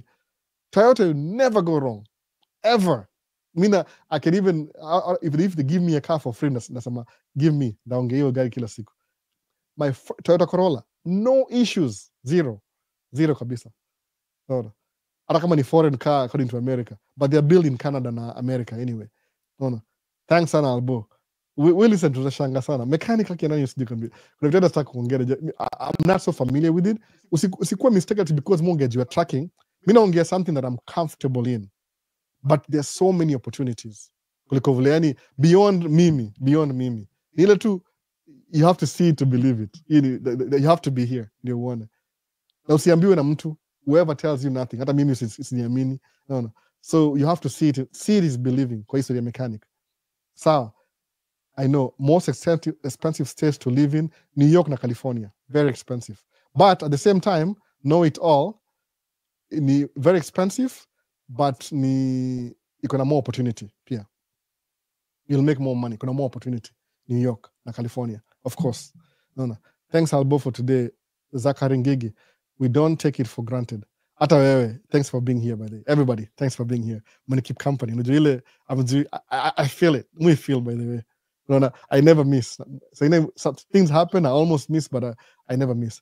Today I didn't even feel like doing it by the way. You got nimechoka sema hapana. Yeah. Get off you have to speak to my people. No. Because nimechoka, weather imechange kidogo, kulikuwa warm alafu imekuwa cold, so Mungu anaffectiwa na kuwa na dizziness nini kitu kama hiyo. Nilitembea sana jana by the way. Ndawamekia video, ndawamekia video maybe hapa hivi kwa city yetu. There's a new facility wali build, I didn't even know. I worked there 2 years ago but I've never gone back to kuona vile inakaa. So my wife ananiambia, do you want to walk? Yeah, I want to walk my steps. Sawa, I'll just go to the community center. Kambia no, just go, nikaenda huko hivyo. Kuna indoor na outdoor imefunikwa hivi, so kasema hey, this is so interesting. So if I want to walk, get my steps, kuna treadmill hapa hivi, but treadmill ni boring, you're just there. You start here, ukienda kwa group ya wasee kwa community center, you can walk 8 times around you in 1 mile. So nitembea 8 times hivi, nikaenda downstairs 5 times hivi, nikaenda kama 2 miles jana. I made so many steps yesterday, nilifurahi. So nilikuwa na feel dizzy sana juu weather ni baridi sana most. Nikitembea pia ni part of exercise kwa place uncomfortable. So I was feeling a little bit sick today. Kasema kuna tukaa hiyo ndakaa chini niongee. No. Whatever happens. Nikidunda bahati mbaya, but tulianza live anyway. So ndio hivyo mazee. Hata mu appreciate your connection. No. People are doing big things man. But mu ungejua tracking because of that's my familiarity. But America seeing is believing.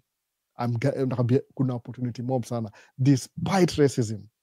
No. Kwanza wazungu wapendangi job, so wewe una bahati utakuwa na more opportunity. Alex Kenyo, kama uko na agent unajua nitakutana unilink. I'm ready to lose if I know I will recover. Oh, you will. When you invest in yourself, if you bet on yourself, utakuwa sawa. No. The car in front of you is a Toyota. Napenda ile Toyota 110 vintage. Zote Toyota nakwambia, Japanese kuna vitu wao utaenda gari differently. Glad I listened in today. Gotta go to bed. Ciao. Another day. Blessings. I say, enda mkalale bana. Ni kweli by the Elite World update. Try Forbes Global Office. Yao iko karibu na Parliament. Google Forbes Global. Sikia jina. Fox Global. I wish niko naandika hizi vitu chini. Kuna kalamu hapa. Hata nitumie hapa hivi. Ni Fox Global. Naweza comment kwa didi yangu kweli. Acha nione kama naandika hiyo chini. So andika jaribu Forbes.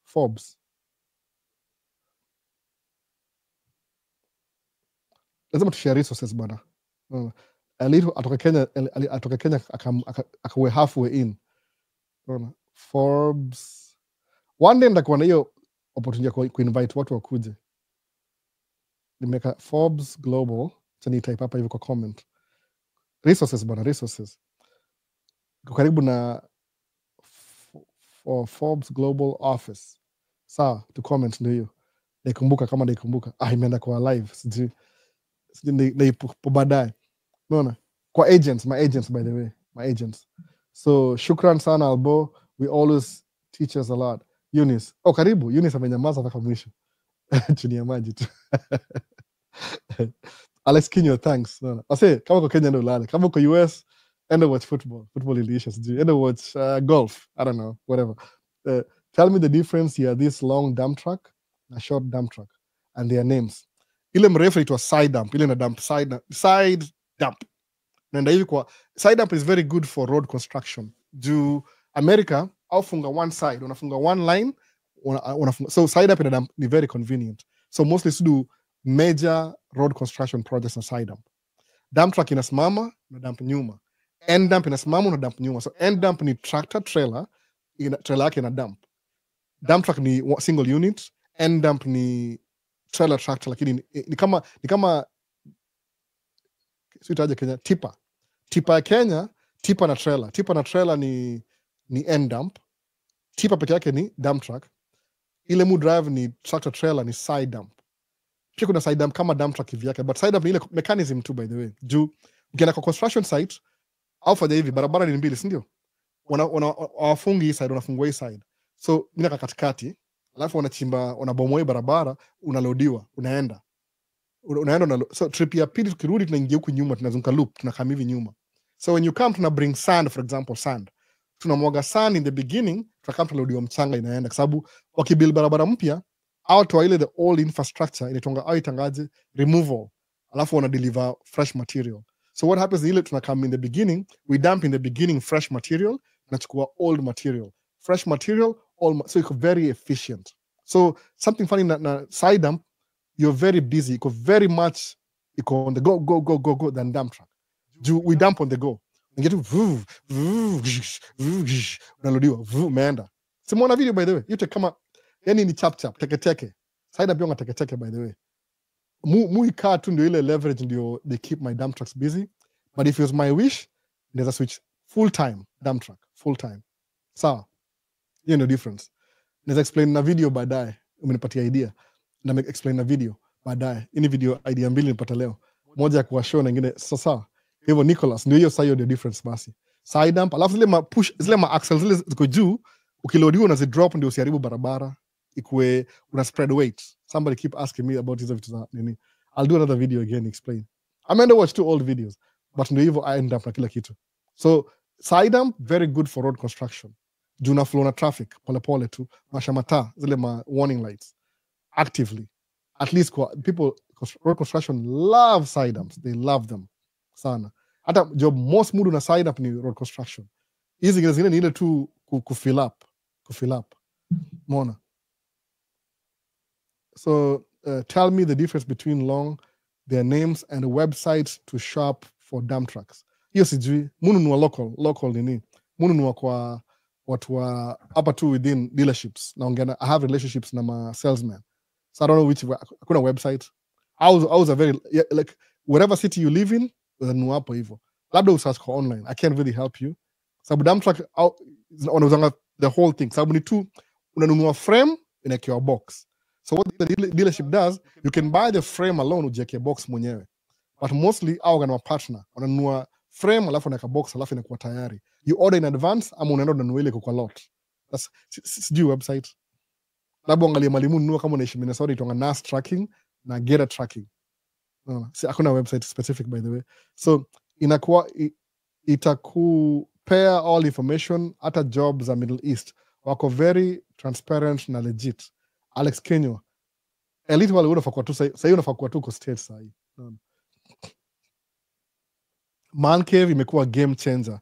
Boy child atakuwa empowered, endelea kutuchanua. Kabisa, by the way.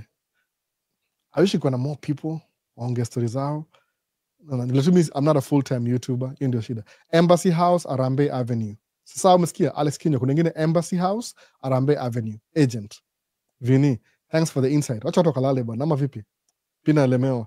Always appreciate Man Cave Talk. Now whenever I find it on Sunday, I must watch. Thanks, Albo.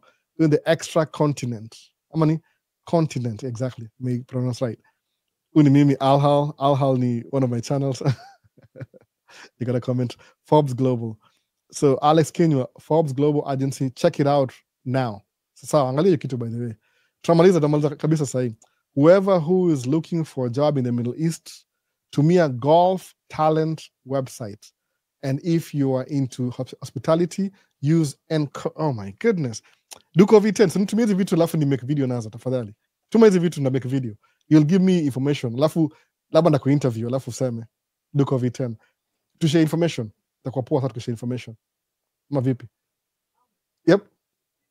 Last question. The last question. tune in all day training 254. Sasa wase, nashukuru sana, thanks a lot. Kama kuna resources, nitumie message. Kama una time, please email, alafu nda make a video, alafu I can even interview you, nikupigie simu, alafu tuongee, alafu tusaidie wase, ama vipi? Juu sijui dizi itakuwaje, tushare information by the way wase. Inakuwa the more tunasaidiana, the more tuna uplift kila mtu at the same time. Itakuwa poa. Tutakuwa na ile buying power. Hiyo ndio economy ndio buying power. Power yote itakabina economy.